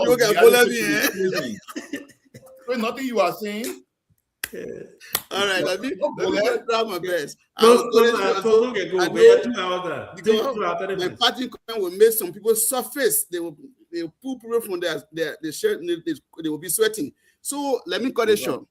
So for somebody to pull up a sedition and say during Joe time the electricity was not going up in the Republic of Liberia, where I visited twice every year. It's just a concern. And where the other video they didn't play, where the woman said we need development in this dang country, because the country will go to Dubai, people go to this. We need development. It's good. Even though they broke my house down, but I love it because we need development. That one they didn't play it. At this point in time, let President Joseph Boakai do the work for the Liberian people. Liberian people have been crying for development. Development has come. It will come with pain. At the end of the day, they will live with it. Life will be better in the Republic of Liberia. Thank you. I look forward to seeing you people on Monday. When or they say who coming? Gray. Who? Gray? Another Gray. Another situation is coming. I'm going to be ready for that. I want to Liberia. And now you say, the way they market, they're not buying. How you expect material myself to eat tomorrow? The men not working. How many children you get? I get 5. Yeah. So you see, the video, there are a lot. For me, let me send you the other videos. You can play that one. I'm playing. Let me send you the other one so you can play it now. Yeah, so that's the point of the show. If you got those videos, you send it to me, I will play it. If you request me to play it, I will play it. No, next time, because I get it plenty. When I see it, next time I'll send it to you. Finished. Okay, the next show time has I'll already send it. finished. Thank So you. I want to say thank you to all of you for being here tonight. It's been a wonderful show. Our guest for tomorrow will be announced in a group chat. But again, brother from Trois Rivers say, I'm a Shino. You know me? You see, I get time. All right. Good night, guys. That's been a good show. You guys take care. Good night, guys. Take it easy.